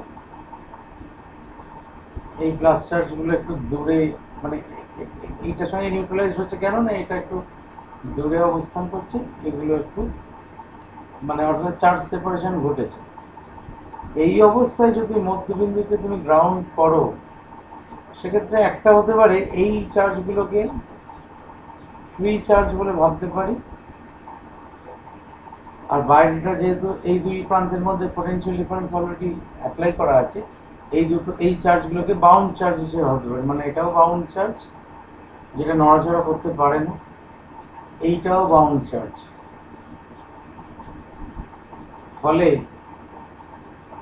এইখানটায় যে তোমার মাইনাস প্লাস, এই মাইনাস প্লাসটা তাও এটা সম্ভব নয়, এটা আমি জবরদস্তি সম্ভব করার চেষ্টা করছি। প্রশ্নটা কিন্তু সমস্যা আছে বিক্রম, বুঝেছ? মানে হ্যাঁ স্যার, আর শুধু শুধু স্যার আর একটা যে ওই ভূসংলগ্ন হওয়ার জন্য মানে কেন বিভবটা এখানে শূন্য হয়ে যায় সেটা একবার বুঝিয়ে দেবেন? বিভবটা শূন্য হয়ে যাচ্ছে মানে বলো আরেকবার, প্রশ্নটা বুঝলাম না। না মানে ভূসংলগ্ন হয়ে যাওয়ার মানে যে ওইখানে ওই মধ্যবিন্দু বিভবটা যে শূন্য হয়ে যাচ্ছে, এটা কিভাবে হচ্ছে একবার বলবেন? পৃথিবীর সঙ্গে বললাম না, কোনো কিছু যদি তুমি ইলেকট্রিক্যালি কানেক্ট করো তার বিভবটা শূন্য ধরে নেওয়া হয়। শূন্য জিনিসটা তো একটা রেফারেন্স পয়েন্ট মাত্র। কিভাবে হয়? কিভাবে হয় নয়, শূন্য হচ্ছে একটা রেফারেন্স পয়েন্ট মাত্র। ব্যাপার হচ্ছে শূন্য, ধরো তুমি পরীক্ষায় 100 পেয়েছো, অঙ্কে 100, আমি ধরে নিলাম 50 মার্কসটা হচ্ছে 0 পয়েন্ট, রেফারেন্স পয়েন্টটা হচ্ছে 0, তাহলে সেই স্কেলে আমার ডিফাইন করা স্কেলে তুমি তাহলে অঙ্কে 50 পেয়েছো।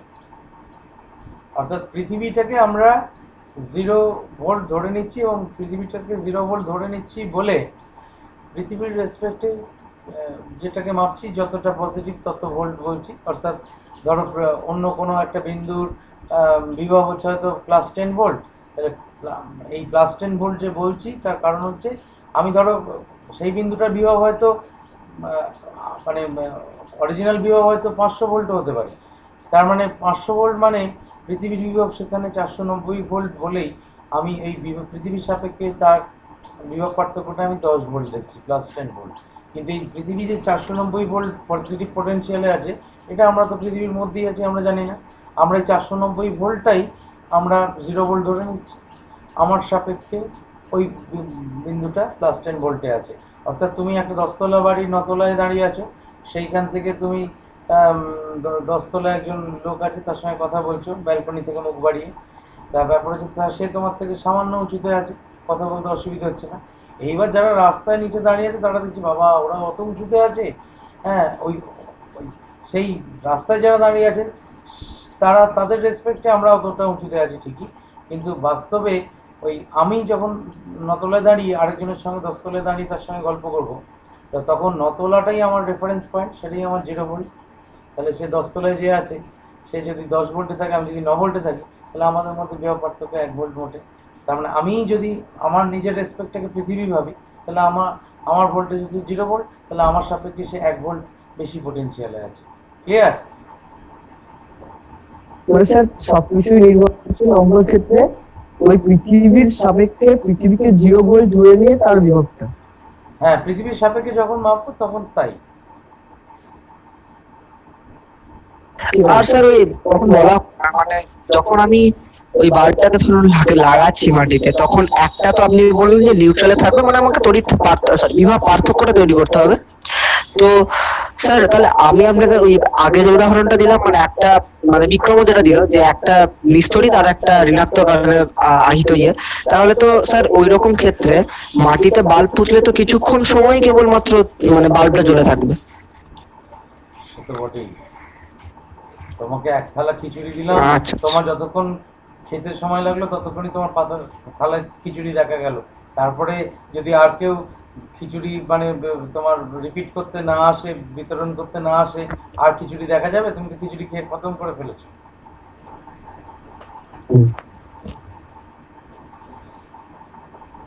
স্যার বলো।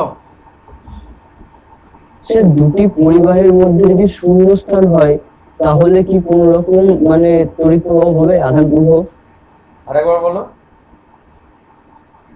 দুটি পরিবাহীর মধ্যে যদি শূন্যস্থান মানে মাধ্যমহীন হয় তাহলে তাদের মধ্যে কোনো আধান প্রবাহ হবে কি? স্যার কি করে হবে? আমার মনে হয় হবে না। দুটি পরিবারের মধ্যে আমি কোনো তারফার দিয়ে যোগ করিনি, তাই তো? হ্যাঁ মানে কোনো মাধ্যমই নেই।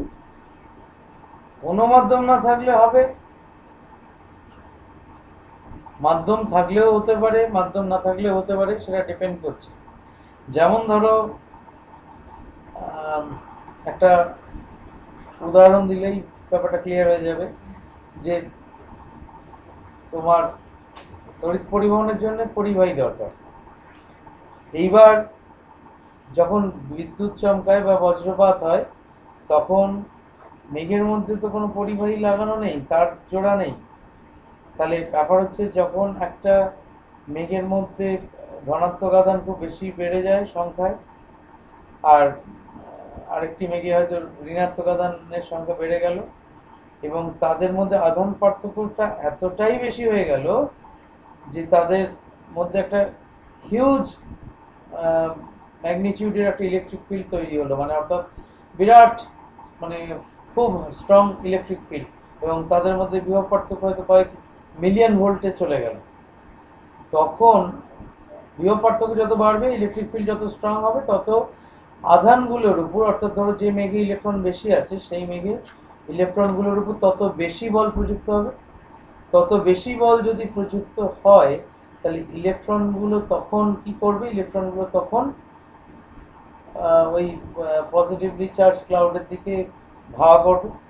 পজিটিভলি চার্জ ক্লাউডের দিকে যখন ধাওয়া করবে, কোথা দিয়ে ধাওয়া করবে? এখানে তো তার নেই না, তখন ওরা এতটাই আকর্ষণ বোধ করছে, তারা ওই সমস্ত তারটার তোয়াক্কা করবে না, অর্থাৎ সহজ কথায় তোমাকে ধরো যেতেই হবে, মানে তোমাকে সেই বিদ্যাসাগর আর কি মারাঠি গেছে যেতেই হবে, দামোদর নদীতে নৌকো নেই, নৌকো নদীতে কি হয়েছে সাঁতরে যাব, তো সেই রকম আর কি। তো যখন ইলেকট্রন দেখছে যে আমার যাওয়ার জন্য কোনো তার টার নেই, তখন কি করবে, তখন ও ফাঁকা মাঠেই যাওয়ার চেষ্টা করবে। ফাঁকা মাঠ মানে ফাঁকা মাঠ তো নয়, সেখানে এয়ার মলিকিউলস উপস্থিত আছে, বায়ুর অণুগুলো উপস্থিত আছে। এই ইলেকট্রনগুলো যাওয়ার পথে ওই বায়ুর যে এয়ার মলিকিউলসগুলো, বাতাসের যে অণুগুলো, তাদের সঙ্গে কলিশন হবে, ধাক্কাধাক্কি হবে, এবং এই ধাক্কাধাক্কির ফলে তাপ এবং আলো উৎপন্ন হবে, যা আমরা ওই বজ্রপাত বলে দেখতে পাই। আসল কথা তার মানে ইলেকট্রনটা নেগেটিভলি চার্জ ক্লাউড থেকে পজিটিভলি চার্জ ক্লাউডের দিকে যখন যায়, তখন তোমার কি হয় যে তখন ওই যাবার পথে তারা যে মানে এয়ার মলিকিউলসের সঙ্গে যে ধাক্কাধাক্কি করতে করতে যায়, কারণ এয়ার মলিকিউলস তো সব জায়গাতেই উপস্থিত আছে, সেই ধাক্কাধাক্কির ফলে প্রথমে তাপ, এবং অতিরিক্ত তাপ হলে মানে তাপমাত্রা অতিরিক্ত বেড়ে গেলে আলো উৎপন্ন হয়। সেই আলোটাই আমরা ওই চোখ ঝলক মানে বিদ্যুৎ ঝলক বা বজ্রের ঝলক, চোখ ঝলসে যাওয়ার মতো যে আলো, ওইটা দেখতে পাই। এবং এই যে ইলেকট্রনের প্রবাহ, এটা সবসময় নেগেটিভলি চার্জ ক্লাউড থেকে পজিটিভলি চার্জ ক্লাউডে যাবে এমন নাও হতে পারে। এটা হয়তো কোনো জায়গায় কোনো একটা মেঘে নেগেটিভলি চার্জ হয়ে আছে কোনো মেঘ, অর্থাৎ ইলেকট্রনের সংখ্যা অনেক বেড়ে আছে, সেই অবস্থায় কোনো একটা উঁচু বিল্ডিংয়ে দেখলো, উঁচু বিল্ডিংয়ের গাটা বেশ ভিজে, ইলেকট্রন দেখলো যে এখানে আমার মানে তুলনামূলকভাবে মানে মাটির সংস্পর্শে আসতে পারলে আমি নিউট্রালাইজড হতে পারবো, এবং এটা আমার শর্ট পান। তখন ইলেকট্রন তখন অন্য মেঘে বজ্রপাত না, অন্য মেঘের সঙ্গে বজ্রপাত না করে তখন ওই বিল্ডিংয়ে বজ্রপাতের ঘটনা ঘটায়। অর্থাৎ ওই ইলেকট্রন তখন ওই বাতাসের মধ্যে দিয়েই এসে ওই বিল্ডিংয়ের গা বেয়ে তখন মাটিতে মানে গ্রাউন্ডেড হওয়ার চেষ্টা করে, অর্থাৎ 0 ভোল্ট পটেনশিয়ালে যাওয়ার চেষ্টা করে। এই ক্ষেত্রে কি হয় না, এই ক্ষেত্রে ওই যখন, কারণ ওই এই যে ইলেকট্রন যে আসছে বলছি, এই ইলেকট্রনের সংখ্যা তো নেওয়া কম নয়, প্রচুর ইলেকট্রন, মানে মানে বলতে পারো আমাদের মানে ভিজে বাড়ির দেয়াল বেয়ে এই ইলেকট্রন স্রোত নামার মতো করে তো আর তৈরি করা হয় না বাড়ির দেয়াল। তা সুতরাং কি হয়, বাড়ির দেয়ালের মধ্যে দিয়েও ইলেকট্রন একটা রেজিস্ট্যান্স পাথ পায়, একটা বাধা পায়, এবং সেই বাধা পাওয়ার জন্য সেখানেও তাপ উৎপন্ন হয়, এবং সেই তাপটাও নেওয়া কম নয়। এবং অলরেডি বৃষ্টির জন্য ধরো দেয়ালের ইট ফিট ইত্যাদি প্লাস্টার এগুলো সব ভিজে থাকে, এবং ভিজে থাকার জন্যে যখন ওই অতিরিক্ত কারণে দেয়ালের মধ্যে দিয়ে ইলেকট্রন ফ্লো হচ্ছে, এবং তাদের মধ্যে ওই মলিকুলের সঙ্গে সেই ইলেকট্রনগুলো ধাক্কাধাক্কি হচ্ছে, ফলে যে তাপটা উৎপন্ন হচ্ছে, সেই তাপে ওই ইটের মধ্যে বা প্লাস্টারের মধ্যে থাকা জলকণাগুলো নিমেষের মধ্যে বাষ্পে পরিণত হয়, এবং সেই বাষ্প পরিণত হওয়ার ফলে সেই যে জলীয় বাষ্পটা তৈরি হয়, সেই জলীয় বাষ্পটার সঙ্গে সঙ্গে ইট বলো বা দেয়াল বলো ছেড়ে বেরিয়ে আসতে পারে না। এবার বাষ্প ন্যাচারালি তার আয়তন অনেক বেশি, তাহলে সেই বাষ্প তখন ওই ইট বা ওই দেওয়ালের প্লাস্টারের মধ্যে বিরাট একটা প্রেশার অ্যাপ্লাই করে, এবং দেওয়ালের প্লাস্টার বা দেওয়ালই অনেক সময় ফেটে যায়। এই যে বলে যে ঘরে বাজ পড়েছে, দেওয়াল ফেটে গেছে, দেওয়াল ফেটে যাওয়ার মূল কারণ হচ্ছে অতিরিক্ত তাপমাত্রা। অতিরিক্ত তাপমাত্রায় ভিজে দেওয়ালের মধ্যে থাকা জলীয় বাষ্পটা তোমার নিমেষের মধ্যে বাষ্পীভূত হয়, এবং বাষ্প যে চাপ দেয়, সেই চাপের ফলে দেওয়াল ফাটে। শুকনো অবস্থায় যদি দেয়ালে বাজ পড়তো তাহলে কিন্তু দেয়াল ফাটতো না। কিন্তু তবুও একটা কথা এখানে বলা ভালো, যতই শুকনো অবস্থায়, যতই বৃষ্টি পড়ার আগে বাজ পড়ুক না কেন, গুরুমগারাম অনেক সময় হয় বৃষ্টি পড়ার আগে, তবুও বাতাসের থেকে জলীয় অংশ অ্যাবজর্ব করে ইট বলো বা দেয়াল বলো, তার মধ্যে একটু ভিজে ভাব থাকেই, অর্থাৎ তার মধ্যে জলের অণু একদম উপস্থিত থাকে না তা নয়, কিন্তু শুকনো অবস্থায় কম থাকে, আর বৃষ্টি পড়লে তো বেশি থাকে। এই আর কি, এটুকুই তফাৎ।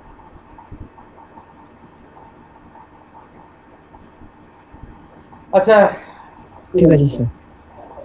আজকে কি একটু এগোতে দেবে?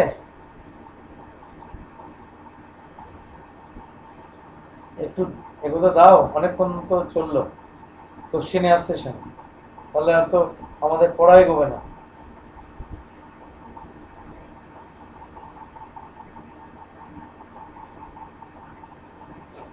আমরা ওহমস লটা একবার স্কেচিলি বলে নেব, বলে নিয়ে আমরা নেক্সট পার্টে যাব। উল্টো দেখছো না তো? না স্যার, ঠিক আছে।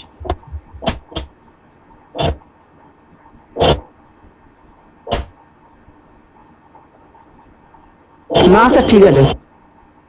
শুনতে পেয়েছি।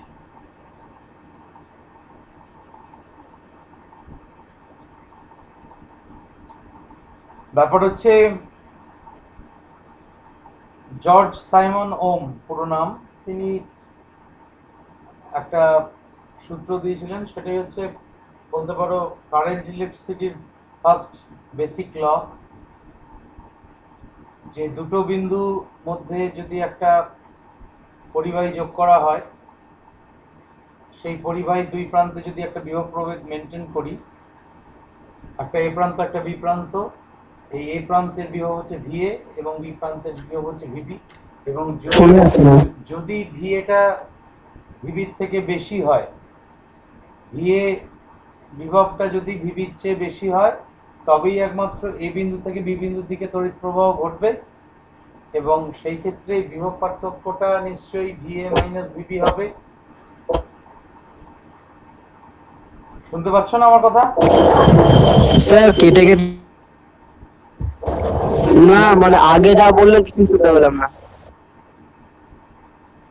একটু প্রবলেম হচ্ছে নেটওয়ার্কে। তাহলে তো আমি আর তো কিছু করার নেই আমার। যাকে দেখো যদি শুনতে পাও, নাহলে ভিডিওটি দেখে নিও শেষকালটা। ভিএ মাইনাস ভিবি, এই বিভব পার্থক্যটাকে যদি ভি দিয়ে লিখি, তাহলে উনি বললেন ভি সমানুপাতিক আই।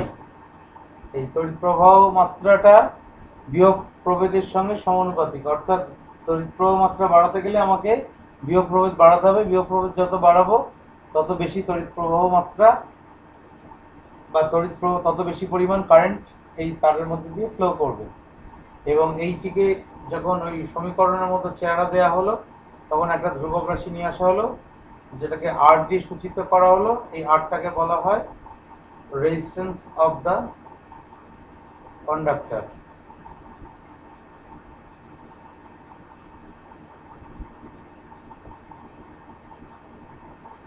তাহলে R equal to V by I. এত কথা যে বললাম, আসল কথা একটা বললাম না, সেটা হচ্ছে এইটা যে কোনো অবস্থায় কিন্তু পালিত হবে না, বিশেষ শর্তেই পালিত হবে। সেই শর্তটা কি না, যদি উষ্ণতা এবং অন্যান্য ভৌত অবস্থা যদি অপরিবর্তিত থাকে, তবেই একমাত্র এই ভি সমানুপাতিক আই এই শর্তটা মেনে চলবে। অর্থাৎ উষ্ণতা যদি চেঞ্জ করি, তাহলে কিন্তু ভি দেখবো আই বাড়ছে ঠিকই, ভি বাড়ালে, কিন্তু সমানুপাতে বাড়ছে না, অন্যভাবে বাড়ছে। তাহলে সুতরাং উষ্ণতা এবং অন্যান্য ভৌত অবস্থা এগুলো আমায় অপরিবর্তিত রাখতে হবে। আর এখান থেকে রোধের একটা সংজ্ঞা পাই আমরা, রোধ। তাহলে দেখো রোধ যত বাড়বে, আমি দেখো এই যে সমীকরণটা লিখেছি V equal to R I, এই সমীকরণটায় আর এর ভি যদি আমি একটা নির্দিষ্ট মানে ফিক্স করে রাখি, আর যত বাড়াবো পরিবাহী রোধ যত বাড়বে, আই তত কমবে। অর্থাৎ আর আই গুণফলটা তার মানে ধ্রুবক হয়ে আছে। অর্থাৎ আমি যেহেতু বিভব প্রভেদটাকে ফিক্স করে রেখেছি, বিভব প্রভেদ চেঞ্জ করছি না, তাহলে আর আর আই এর গুণফল এইটা মানে কনস্ট্যান্ট, এটা ফিক্সড। তাহলে আর যত বাড়বে আই তত কমবে, অর্থাৎ পরিবাহী রোধ যত বাড়বে তার মানে প্রবাহ মাত্রা কমবে। তাহলে এক্ষেত্রে একটা জিনিস বুঝতে পারছি, যে তোমার যত তোমার আর বাড়বে, অর্থাৎ যত তোমার কারেন্ট তোমার মানে যত রোধ বাড়বে কোনো একটা সিস্টেমে, তত তার মধ্যে দিয়ে কারেন্ট ফ্লো কমে যাবে। অর্থাৎ রোধ তার মানে এমন কোনো একটা জিনিস বা এমন কোনো একটা ধর্ম বলতে পারো পরিবাহীর, যে ধর্মটা পরিবাহীর মধ্যে দিয়ে তড়িৎ প্রবাহকে বাধা দান করে। কিন্তু এটা তো গেল একটা কোয়ালিটেটিভ ডিসকাশন। তাহলে কোয়ান্টিটেটিভলি আমরা রোধকে ডিফাইন করতে পারি এইভাবে: it is the ratio of potential difference across the two ends of a conductor and the current flowing through it। অর্থাৎ ইট ইজ মানে কোনো পরিবাহী দুই প্রান্তের বিভব প্রভেদ এবং তার মধ্যে দিয়ে তড়িৎ প্রবাহ মাত্রার অনুপাতকে রোধ বলবো, যদি তাপমাত্রা এবং অন্যান্য ভৌত অবস্থা অর্থাৎ temperature and other physical factors এটা যদি অপরিবর্তিত থাকে তাহলে তোমার এই বিভব প্রভেদ এবং তড়িৎ প্রবাহ মাত্রার অনুপাতকে আমরা রোধ বলবো। এবং তোমাদের একটা ছবি মানে আগেও দেখিয়েছিলাম, এই ছবিটা দেখ, সেই ছবিটা দেখি আরেকবার দেখাবার চেষ্টা করছি তোমার।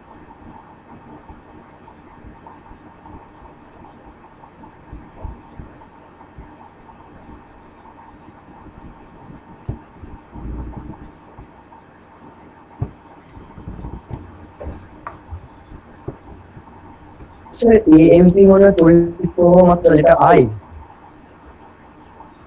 এএমপি হচ্ছে অ্যাম্পিয়ারকে সংক্ষেপে এএমপি লিখেছে, যদিও লেখা হয় না, ক্যাপিটাল ই দিয়ে লেখা হয় তড়িৎ প্রবাহ মাত্রাটা। অর্থাৎ বিভব প্রভেদ কারেন্টকে ঠেলে পাঠানোর চেষ্টা করছে, আর রোধের কাজ হচ্ছে সেই পাঠানোটাকে বাধা দান করা।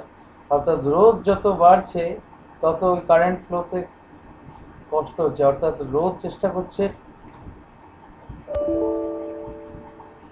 চেষ্টা করছে যে তোমার কিভাবে কারেন্টকে আটকাবো, আর ভোল্ট ওকে পিছনে ঠেলা মেরে ওই ফাঁক দিয়ে বার করবার চেষ্টা করছে। তা এটা একটা রূপক চিত্র আর কি, মানে ব্যাপারটা জাস্ট ফিজিক্যালি বুঝতে সুবিধা হবে সেই জন্যে করা।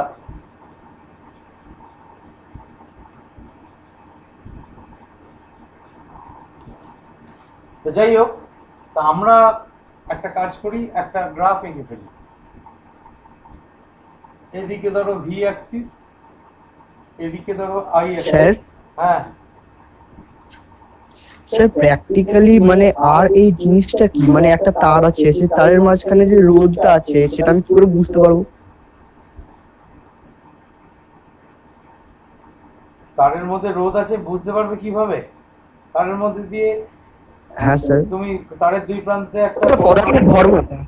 তড়িৎ প্রবাহ, তারের দুই প্রান্তে একটা বিভব প্রভেদ অ্যাপ্লাই করবে, তারের মধ্যে দিয়ে কত কারেন্ট যাচ্ছে মাপবে, ওদের অনুপাত বার করবে, তাহলে সেই রোধটা পেয়ে যাবে, তারের রোধটা। মানে ওই রোধ যেটা হচ্ছে সেটা হচ্ছে পদার্থের একটা ধর্মই, মানে আলাদা করে স্যার যেটা আপনি বলেছিলেন ক্লাসে যে রোধক বলে একটা জায়গা দেখেছিলেন, যেটা আপনি ছবিতে জিগজ্যাগ করে দেখেছেন, তারে ওই রকম আলাদা কিছু মানে জোড়া থাকে না, মানে ওটা তারেরই ধর্ম। হ্যাঁ, ওটা পদার্থ ধর্ম, মেটেরিয়ালিস্টিক প্রপার্টি। স্যার এইখানে আমার একটা কোয়েশ্চেন ছিল যে তাহলে আমি যদি একটা রোধের মানে এই সম্ভাবনাটা আছে, কারণ ওটা তারেরই ধর্ম, তারটা যে পদার্থ দিয়ে তৈরি, তাহলে আমি কোনো একটা পার্টিকুলার জায়গায় রোধক কেন বলবো? বুঝতে পারলাম না, পার্টিকুলার জায়গায়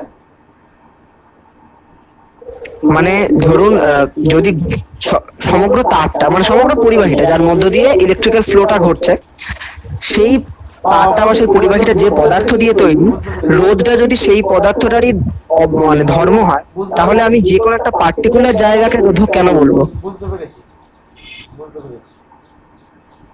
ব্যাপার হচ্ছে যে বিভিন্ন পেশার লোকজন সমাজের মধ্যে বাস করেন। যেমন ধরো কেউ শিক্ষকতা করেন, কেউ ব্যাংকে কাজ করেন, কেউ মানে অন্য কিছু করেন, কেউ অফিসে কাজ করেন, যারা মাঠে চাষবাস করেন, যারা তাঁত বোনেন তারা তাঁত বোনেন। অথচ এই ধরো চাষবাসের কাজটা দিয়ে যদি ভাবি, চাষবাস কম বেশি আমরা সকলেই অল্প পরিমাণে জানি। অর্থাৎ বীজ মাটিতে কিভাবে ছড়ালে গাছ গজাবে, অনেকে বাড়িতে টবে গাছ করি, টুকটাক মানে ধরো কোনো ফুল গাছ হোক বা কোনো সবজির গাছ হোক করতে পারি, বাড়িতে কোনো ফাঁকা জায়গা থাকে সেখানেও করি। কিন্তু তাই বলে আমরা চাষি? তখন আমরা চাষি নয়। অর্থাৎ যে কাজের জন্য যে স্পেশালাইজড, তাকে আমরা সেই নামে ডাকি। অর্থাৎ যে পরিবাহীর মধ্যে রোধজনিত বাধাটা তুলনামূলকভাবে বেশি, তাকে আমরা রোধ বলবো। আর যার বাধাটা কম তাকে রোধ বলবো না, তাকে তুলনামূলকভাবে সুপরিবাহী বলবো। এবং তার মধ্যে দিয়ে তড়িৎ প্রবাহ হবে যখন, সে প্রায় কিছুই বাধার সম্মুখীন হবে না। বাস্তবে সামান্য বাধার সম্মুখীন হয়, কিন্তু সেটা নগণ্য। অর্থাৎ তারের মধ্যে এমন একটি অংশ থাকবে, অর্থাৎ এই যে তোমার ঘিচিমিচি অংশ যেটা দেখিয়েছি, এই অংশটায় নিশ্চয়ই এমন ভাবেই এর মানে এর ধর্মটা এমনই, অর্থাৎ বাদ বাকি তারটা বিশেষ কিছু বাধা প্রদান করছিল না, কিন্তু এই অংশটা অনেক বেশি পরিমাণ বাধা প্রদান করছিল। স্যার বলছি যে আরেকটু আগে থেকে বলবেন, মানে একটু বুঝতে পারলাম না। হ্যাঁ স্যার, আবার প্রথম থেকে বলবেন। ব্যাপার হচ্ছে যে সব তারেই রোধ আছে, কিন্তু কোনো তারের রোধ খুব বেশি, কোনো তারের রোধ কম। অর্থাৎ আমরা এমনি সাধারণ কানেকশন করবার জন্য যে তামার তার ব্যবহার করি, তার রোধ সাধারণভাবে কমই হয়। তার তুলনায় কম হয় না, যেটাকে আমি রোধ বলে ডিপিক্ট করছি সেই তারের তুলনায় কিন্তু রোধ কম হয়। অর্থাৎ তার মানে আমার বর্তনীর মধ্যে বা সার্কিটের মধ্যে যে অংশটায় আমি বেশি রোধযুক্ত মানে পরিবাহী যোগ করছি সেইটিকেই আমি রোধ বলবো, বাদ বাকিটাকে কিন্তু রোধ বলবো না। অর্থাৎ এই বাদ বাকি যে তার দিয়ে জুড়েছি সেইগুলোকে কিন্তু রোধ বলে ভাববো না, যদিও তার সামান্য পরিমাণ রোধ থাকে। তুমি একটা তামার তার, এমনকি তামার থেকে রূপো আরও বেশি সুপরিবাহী, রূপোর তারও যদি নাও তারও একটা সামান্য হলেও রোধ আছে, কিন্তু আমরা ফর অল প্র্যাকটিক্যাল পারপাসেস সেগুলোকে আমরা ধরে নেবো যে তার রোধ নেই। সেগুলো মানে অর্থাৎ পরিবাহী তারের রোধ নেই, কিন্তু আমরা যে অংশটায় রোধ আছে বলে বিবেচনা করছি সেইটার রোধটা নিশ্চয়ই ওই পরিবাহী তারের রোধের থেকে অনেক গুণ বেশি, তাই জন্য সেইটাকেই আমরা রোধ বলে ভাবছি, বাদ বাকি অংশটাকে আর রোধ বলে ভাবছি না। না স্যার, বুঝতে পারলাম না। মানে আবার একটুখানি বলবেন, গন্ডগোল লাগছে, মানে একটা পার্টিকুলার জায়গায় কেন হচ্ছে। ধরা যাক এই যে তারটা আছে, এই অনেকগুলো ফ্যাক্টর তো রোধ কোনটায় কি করলে রোধ বেশি হবে, কি করলে রোধ কম হবে, সেটা তো অনেকগুলো ফ্যাক্টরের উপর ডিপেন্ড করে। যেমন ধরো তোমার আমরা যে তামার তারের কথাই বলছি, সেই তামার তার দৈর্ঘ্য যদি খুব বেশি হয় তাহলে তার রোধটা বাড়বে, পরবর্তীকালে আমরা দেখব। তাহলে এবার যদি তুমি একটা কয়েল তৈরি করো, যে কয়েলটার রোধটা অনেক বেশি, সেই কয়েলটাকে তুমি একটা এক্সটার্নাল সার্কিটের সঙ্গে যোগ করেছো, অর্থাৎ তুমি একটা এরকম মানে মানে খুব ঘন সন্নিবিষ্ট একটা এরকম কয়েল তৈরি করেছো, সেই কয়েলটা ব্যাটারির সঙ্গে যোগ করেছো। এটাও তামার তার, এই বাদ বাকিটাও তামার তার। তাহলে এই অংশটুকুর যেহেতু দৈর্ঘ্য অনেক বেশি, তাহলে এই অংশটুকুর রোধ, তার মানে আমি এইটাকেই যদি রোধ বলে ভাবি, এই অংশটার রোধ অনেক বেশি, তার মানে বাদ বাকি এই তারটার থেকে। তাহলে আমি এইটাকেই কেবল এবার বোঝা যাচ্ছে। এইটাকেই কেবলমাত্র রোধ বলে ভাববো, বাদ বাকি অংশটার রোধটা নগণ্য ধরবো। আচ্ছা, আমরা যে গ্রাফটায় গিয়েছিলাম, সেই গ্রাফটায় এই V = RI এটা একটা সরলরেখাকে সূচিত করে, মূল বিন্দুগামী সরলরেখা। এবং তুমি যদি প্লট করো দেখবে তোমার এরকম এরকম এরকম এরকম এরকম পয়েন্ট আসবে, অর্থাৎ তুমি একটা সরলরেখা দিয়ে এটাকে জুড়ে দিতে পারো এইভাবে। অর্থাৎ এই বিন্দুগুলো সব এই সরলরেখার উপরই থাকবে এবং এটা হচ্ছে V = RI। এবং এই যে সমস্ত পদার্থগুলো এই ওহমের সূত্র মেনে চলে, অর্থাৎ এই V = RI সমীকরণটা মেনে চলে, তাদেরকে লিনিয়ার সার্কিট এলিমেন্ট বলা হয়। আর যারা মেনে চলে না মানে কি, অর্থাৎ তাদের ক্ষেত্রে এই I আর VI যে গ্রাফটা এরকম সরলরেখা হয় না, বেঁকে যায়। তাহলে বুঝতেই পারছো এটা সরলরেখা বলে লিনিয়ার, বা এদেরকে তাই জন্য এই ধরনের পরিবাহীকে ওহমীয় পরিবাহী বলা হয়। একটা টার্ম দেখবে ohmic conductors. Ohmic conductors are those conductors which obey Ohm's law, যারা ওহমস লকে মেনে চলে। ওহমস লকে মেনে চলার অর্থ হচ্ছে ভি আর আই এর মধ্যে রিলেশনটা হচ্ছে সরল রৈখিক সম্পর্ক বা এই লিনিয়ার রিলেশন, অর্থাৎ একটা তাদের মধ্যে যদি আমি একটা গ্রাফ আঁকি আমরা একটা সরলরেখা পাবো। কিন্তু যদি আমরা নন ওহমিক কন্ডাক্টরস বলেও আরেক ধরনের কন্ডাক্টর হয়, যারা ভোল্টেজ বাড়ালে হয়তো কারেন্ট বাড়বে, কিন্তু এরকম সরল রৈখিকভাবে বাড়বে না, অন্যভাবে বাড়বে, বক্ররেখা বরাবর বাড়বে। এই ধরনের কন্ডাক্টরদের নন ওহমিক কন্ডাক্টর মানে নন লিনিয়ার কন্ডাক্টর বলা হয়। নন ওহমিক কন্ডাক্টর মানে আপনার কি বলবো আর কি, মানে সমানুপাতিক হারে সেটা বৃদ্ধি পায় না। যদি আমি কোনো একটা উষ্ণতা বা কোনো বাইরে এক্সটার্নাল কোন একটা ফ্যাক্টরকে যদি আমি বাড়াই কিংবা কমাই, তাহলে সমানুপাতিক হারে সেটা কোনো মতেই হয় না। হ্যাঁ, মানে সমানুপাতিক হারে শুধু নয়, সমানুপাতিক হারে বৃদ্ধি পায় নাও হতে পারে, বা বলতে পারো এইখানে যেমন এই আই এর এক ঘাত এবং ভি এর এক ঘাতের মধ্যে সমানুপাত সম্পর্ক, এমন হতেই পারে V is proportional to I square. এটা কি সম্পর্ক বলবে তুমি? সমানুপাত সম্পর্ক না নয়? হ্যাঁ স্যার। কি সম্পর্ক বলবে এটাকে?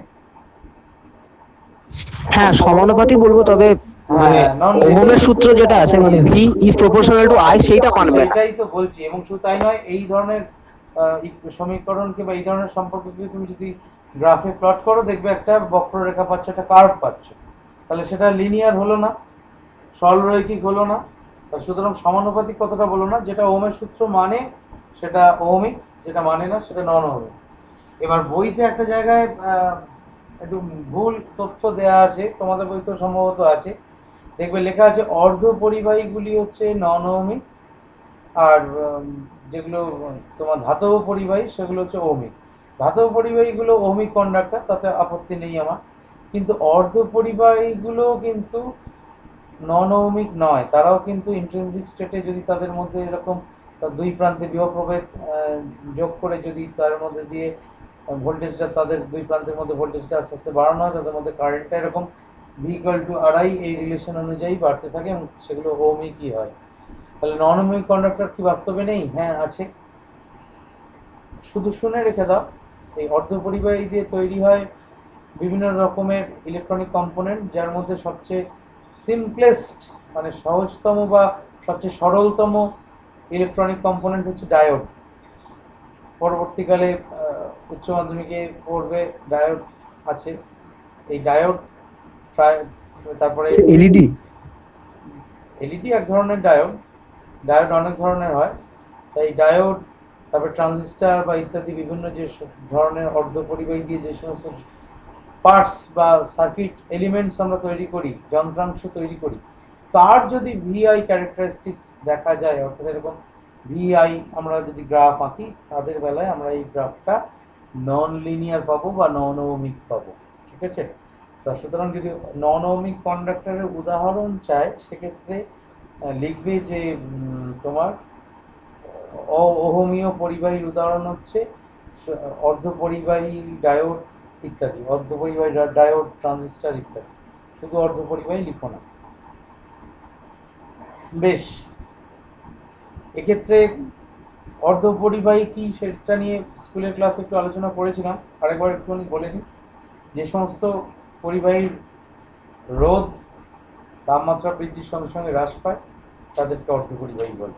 অর্ধপরিবাহী মানে যদিও বাস্তবে দেখা যায় পরিবাহীর মতো তারা সুপরিবাহী নয়, আবার কুপরিবাহীর মতো তো বাজে পরিবাহীও নয়। অর্থাৎ ক্লাসের মোটামুটি রোল নাম্বার 10 থেকে বা 11 থেকে রোল নাম্বার 40 অবধি যে সমস্ত ছেলেমেয়েরা থাকে, তারা হচ্ছে অর্ধপরিবাহী। হ্যাঁ, তারা সুপরিবাহীও নয় খুব, আবার কুপরিবাহীও নয়।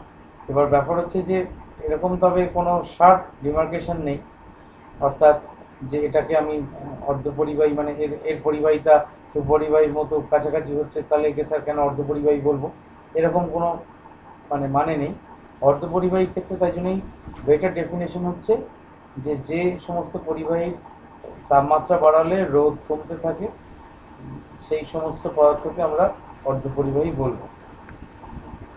আচ্ছা, এই গেল আমাদের ওহমস ল। ওহমস ল থেকে ওহমস ল বলার আগে তোমাদের একটা জিনিস আমার বলে নেওয়া উচিত ছিল। তোমাদের বোধহয় বিভব প্রভেদের একক আর তড়িৎ প্রবাহ মাত্রার একক নিয়ে আলোচনা করেছিলাম কিনা আমার মনে পড়ছে না, হয়তো মনে করেছিলাম। বিভব প্রভেদের একক এসআই পদ্ধতিতে ভোল্ট, আর তড়িৎ প্রবাহ মাত্রার একক অ্যাম্পিয়ার। অ্যাম্পিয়ারকে ক্যাপিটাল এ দিয়ে লেখা হয়, এবং যখন ক্লাস 9-এ প্রথম যে ইউনিটস অ্যান্ড মেজারমেন্টসের চ্যাপ্টারটা পড়েছিল, সেখানে এসআই পদ্ধতিতে দেখেছিলে যে ওই যে মূল এককগুলো ছিল আগে, দৈর্ঘ্য, ভর, সময়, লেন্থ, মাস, টাইম, তার সঙ্গে সঙ্গে আরও 4টে নতুন একক যোগ হয়েছিল, তার মধ্যে একটি ছিল অ্যাম্পিয়ার। অর্থাৎ 1 ampere electric current is equal to 1 coulomb per second. যদি কোনো পরিবাহীর মধ্যে দিয়ে 1 কুলম্ব প্রতি সেকেন্ডে কারেন্ট ফ্লো করে, সেটাকে 1 অ্যাম্পিয়ার বলা হয়। আর বিভব প্রভেদের ক্ষেত্রে তো আমাদের বলো, বইয়ে আধানের একটা ইয়ে আছে, মাত্রা যে আইটি, তাহলে এখানে ধরুন টিটা টাইম, তাহলে আই হ্যাঁ শুনছি, বলো না।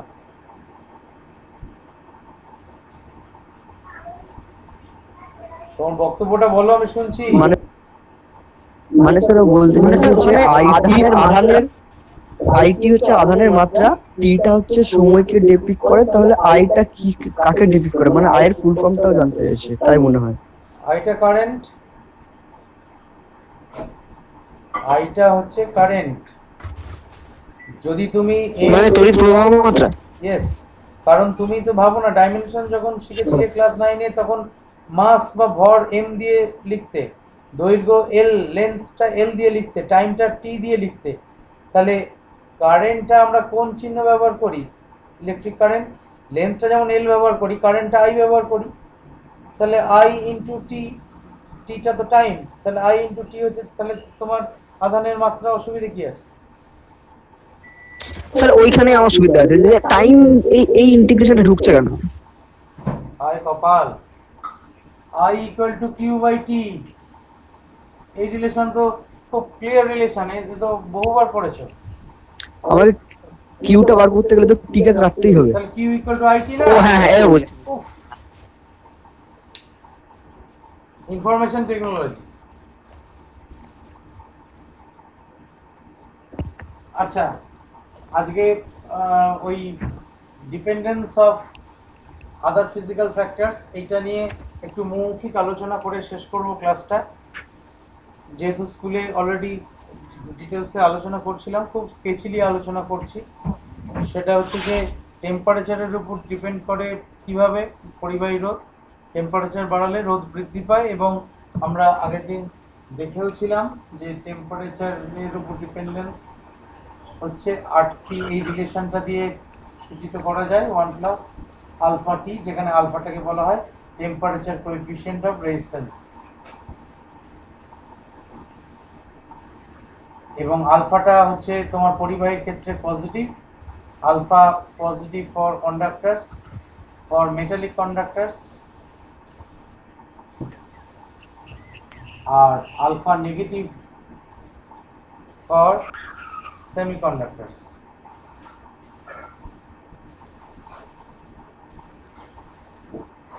এই এবং কিছু কিছু পদার্থ আছে যাদের বেলায় আলফা ভ্যালুটা খুব কম, তাদের দিয়ে আমরা মানে তাদের এতটাই আলফা ভ্যালু কম, তাদের আমরা মানে দেখতে পাবো আর কি, তাদের মানে তাপমাত্রা বাড়লে রোধের বিশেষ ফারাক হয় না। সেরকম একটি পদার্থ হচ্ছে ম্যাঙ্গানিন। ম্যাঙ্গানিন কোনো ধাতু নয়, ম্যাঙ্গানিন হচ্ছে একটা সংকর ধাতু। আমার কম্পোনেন্টগুলো এই মুহূর্তে মনে নেই। অ্যালয়, সেই অ্যালয়ের এই আলফার ভ্যালুটা এতটাই ছোট যে তাপমাত্রার পরিবর্তনে রোধের বিশেষ তারতম্য হয় না। আচ্ছা, প্রেশার নিয়ে আলোচনা করেছিলাম। প্রেশার বাড়ালে কিছু কিছু কন্ডাক্টরের ক্ষেত্রে বা কিছু কিছু পদার্থের ক্ষেত্রে রোধ কমে যায়, যার একটি উদাহরণ হচ্ছে কার্বন। এবং কার্বন দিয়ে আমি বলেছিলাম যে তখনকার দিনে মাইক্রোফোন তৈরি করা হতো, কার্বন মাইক্রোফোন, এবং কার্বন মাইক্রোফোনের উপর এমনই ব্যবস্থা থাকতো যে কার্বনের পার্টিকেলসের উপর চাপ পড়লে রোধ পাল্টে যেত, এবং রোধ পাল্টে যাওয়ার ফলে তার মধ্যে রোধ পাল্টে গেলেই বিভব একই যদি দিয়ে রাখি, তাহলে তার মধ্যে তড়িৎ প্রবাহ পাল্টাবে, এবং তড়িৎ প্রবাহ পাল্টালে the electric current will B A replica of the voice. আমি যে কথাটা বলছি বা যে আওয়াজটা করছি, সেই শব্দের একটা ইলেকট্রিক্যাল রেপ্লিকা তৈরি করতে পারে ওই কার্বন মাইক্রোফোন। একটা কথা এই প্রসঙ্গে বলি, সেটা হচ্ছে যে কোনো যন্ত্র যেটা তার এক প্রকার শক্তি অন্য প্রকার শক্তিতে রূপান্তরিত করে, তার বিশেষ তার ধর্মগুলো সব বজায় রেখে, সেই ধরনের যন্ত্রকে ট্রান্সডিউসার বলা হয়। দেখো এখানে আমার বলা কথা মাইক্রোফোন শুধু তড়িৎ শক্তিতে রূপান্তরিত করছে তা নয়, আমার বলা কথার একটা ইলেকট্রিক্যাল রেপ্লিকা তৈরি করছে। অর্থাৎ আমি যখন জোরে কথা বলেছি তখন ও ইলেকট্রিক্যাল সিগন্যালটাও জোর হয়েছে, আমি যখন আস্তে কথা বলেছি তখন ইলেকট্রিক্যাল সিগন্যালটাও আস্তে হয়েছে। অর্থাৎ তার মানে the electrical signal is an electrical replica of my voice. তাহলে এই রকম ধরনের যে যন্ত্র এরপরেও বহুবার দেখবে, সেগুলো হচ্ছে সবই হচ্ছে এদের একটা কমন টার্ম হচ্ছে ট্রান্সডিউসার।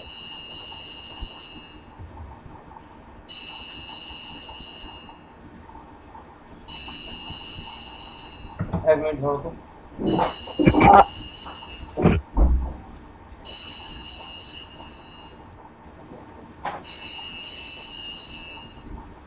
এই ট্রান্সডিউসারের ক্ষেত্রে যেটা হয় সেটা হচ্ছে যে যেমন ধরো শুধু মাইক্রোফোন ট্রান্সডিউসার নয়, স্পিকার যে থাকে সেই স্পিকারও ট্রান্সডিউসার। স্পিকার আলটিমেটলি ইলেকট্রিক্যাল সিগন্যালটাকে আবার ভয়েস সিগন্যালে কনভার্ট করে, তাহলে সেখানেও একটা চেঞ্জ অফ এনার্জি হয়, সেটাও কিন্তু ট্রান্সডিউসারের মতোই কাজ করে, মানে ট্রান্সডিউসার হিসেবে কাজ করে, মতো বলবো না, হিসেবে কাজ করে। আচ্ছা স্যার তাহলে ধরুন মানে যখন কোনো ইলেকট্রিক্যাল সিস্টেম অনেকক্ষণ চলবার পর, মানে ফ্যান হোক যাই হোক, অনেকক্ষণ চলবার পর সেটা দেখি গরম হয়ে যায়, এইটা কেন হয়? কারণ যে কোনো জায়গায় কারেন্ট ফ্লো হলেই তার মধ্যে হিট জেনারেটেড হয়, জুলস ল পড়বো আমরা, দেখবে।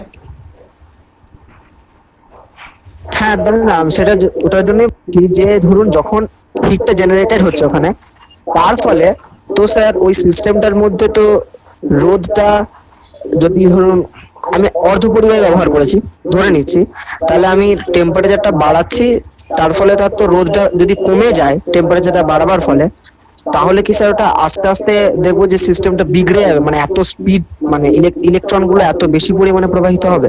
হুম, অর্ধপরিবাহীর ক্ষেত্রে যে হিটটা জেনারেট হবে সেটা অর্ধপরিবাহী তাপমাত্রা বাড়াবে, তাপমাত্রা বাড়লে তার রোধ কমবে, রোধ কমলে আরো বেশি কারেন্ট ফ্লো করবে, তখন আরো বেশি গরম হবে, দিয়ে আলটিমেটলি পুড়ে যাবে।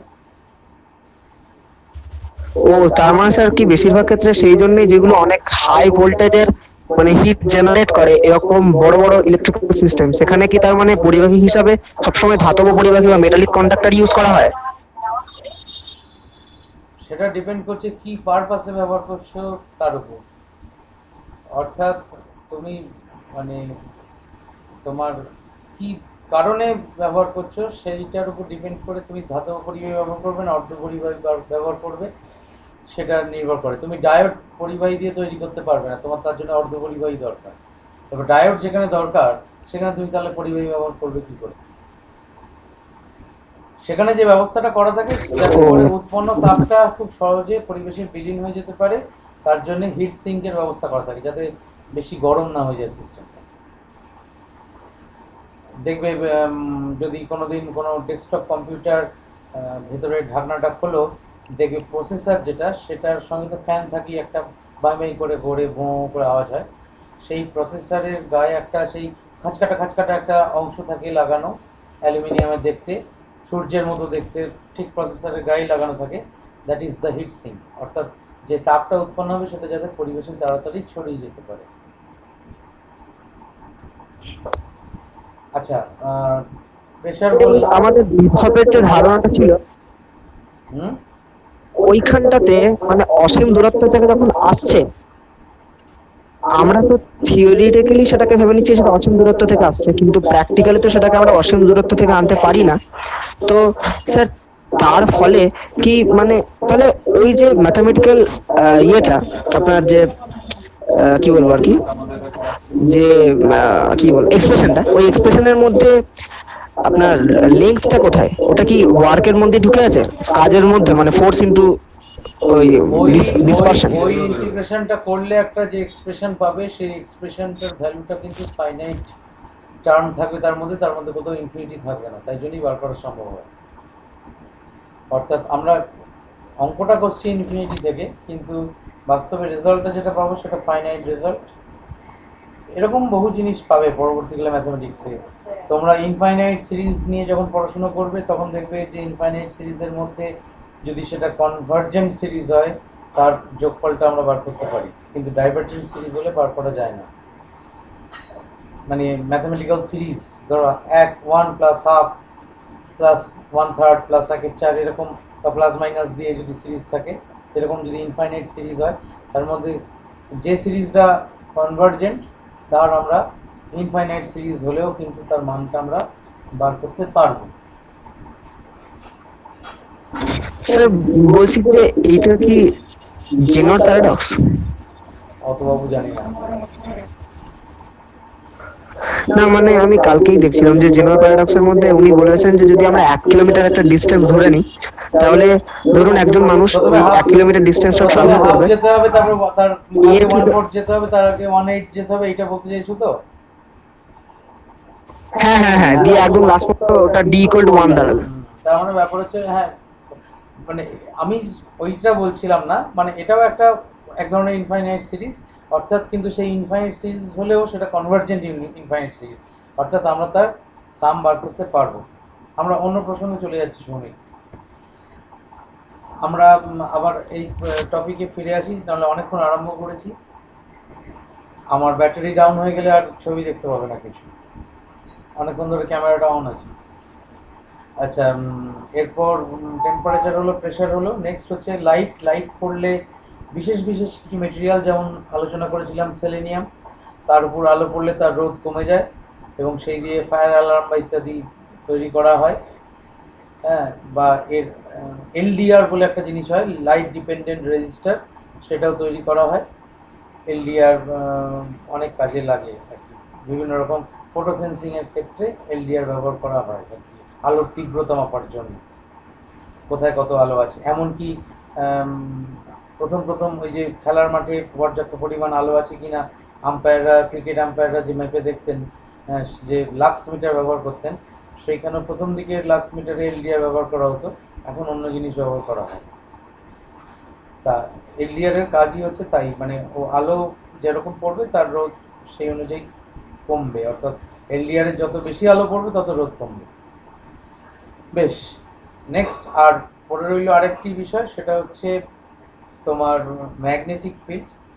ম্যাগনেটিক ফিল্ডের মধ্যে কোনো পরিবাহীকে রাখলে, স্ট্রং ম্যাগনেটিক ফিল্ডের মধ্যে কোনো পরিবাহীকে রাখলে দেখা যায় কারো কারো ক্ষেত্রে রোধ বেড়ে যায়। যেমন তার একটি উদাহরণ হচ্ছে বিসমাথ।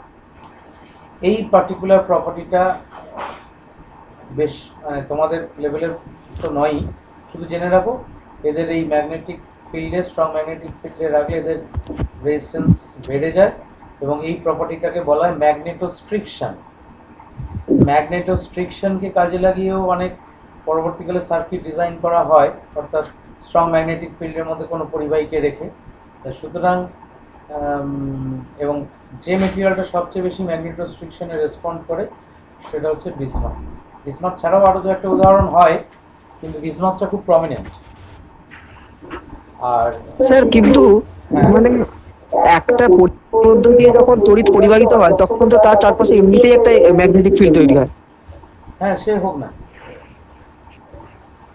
আমি তো সেটা বলি না। তাহলে যদি ধরুন মানে বিসমাথকে যদি পরিবাহী হিসাবে আমরা ব্যবহার করি, তাহলে বিসমাথের রোধটা বেড়ে যাবে।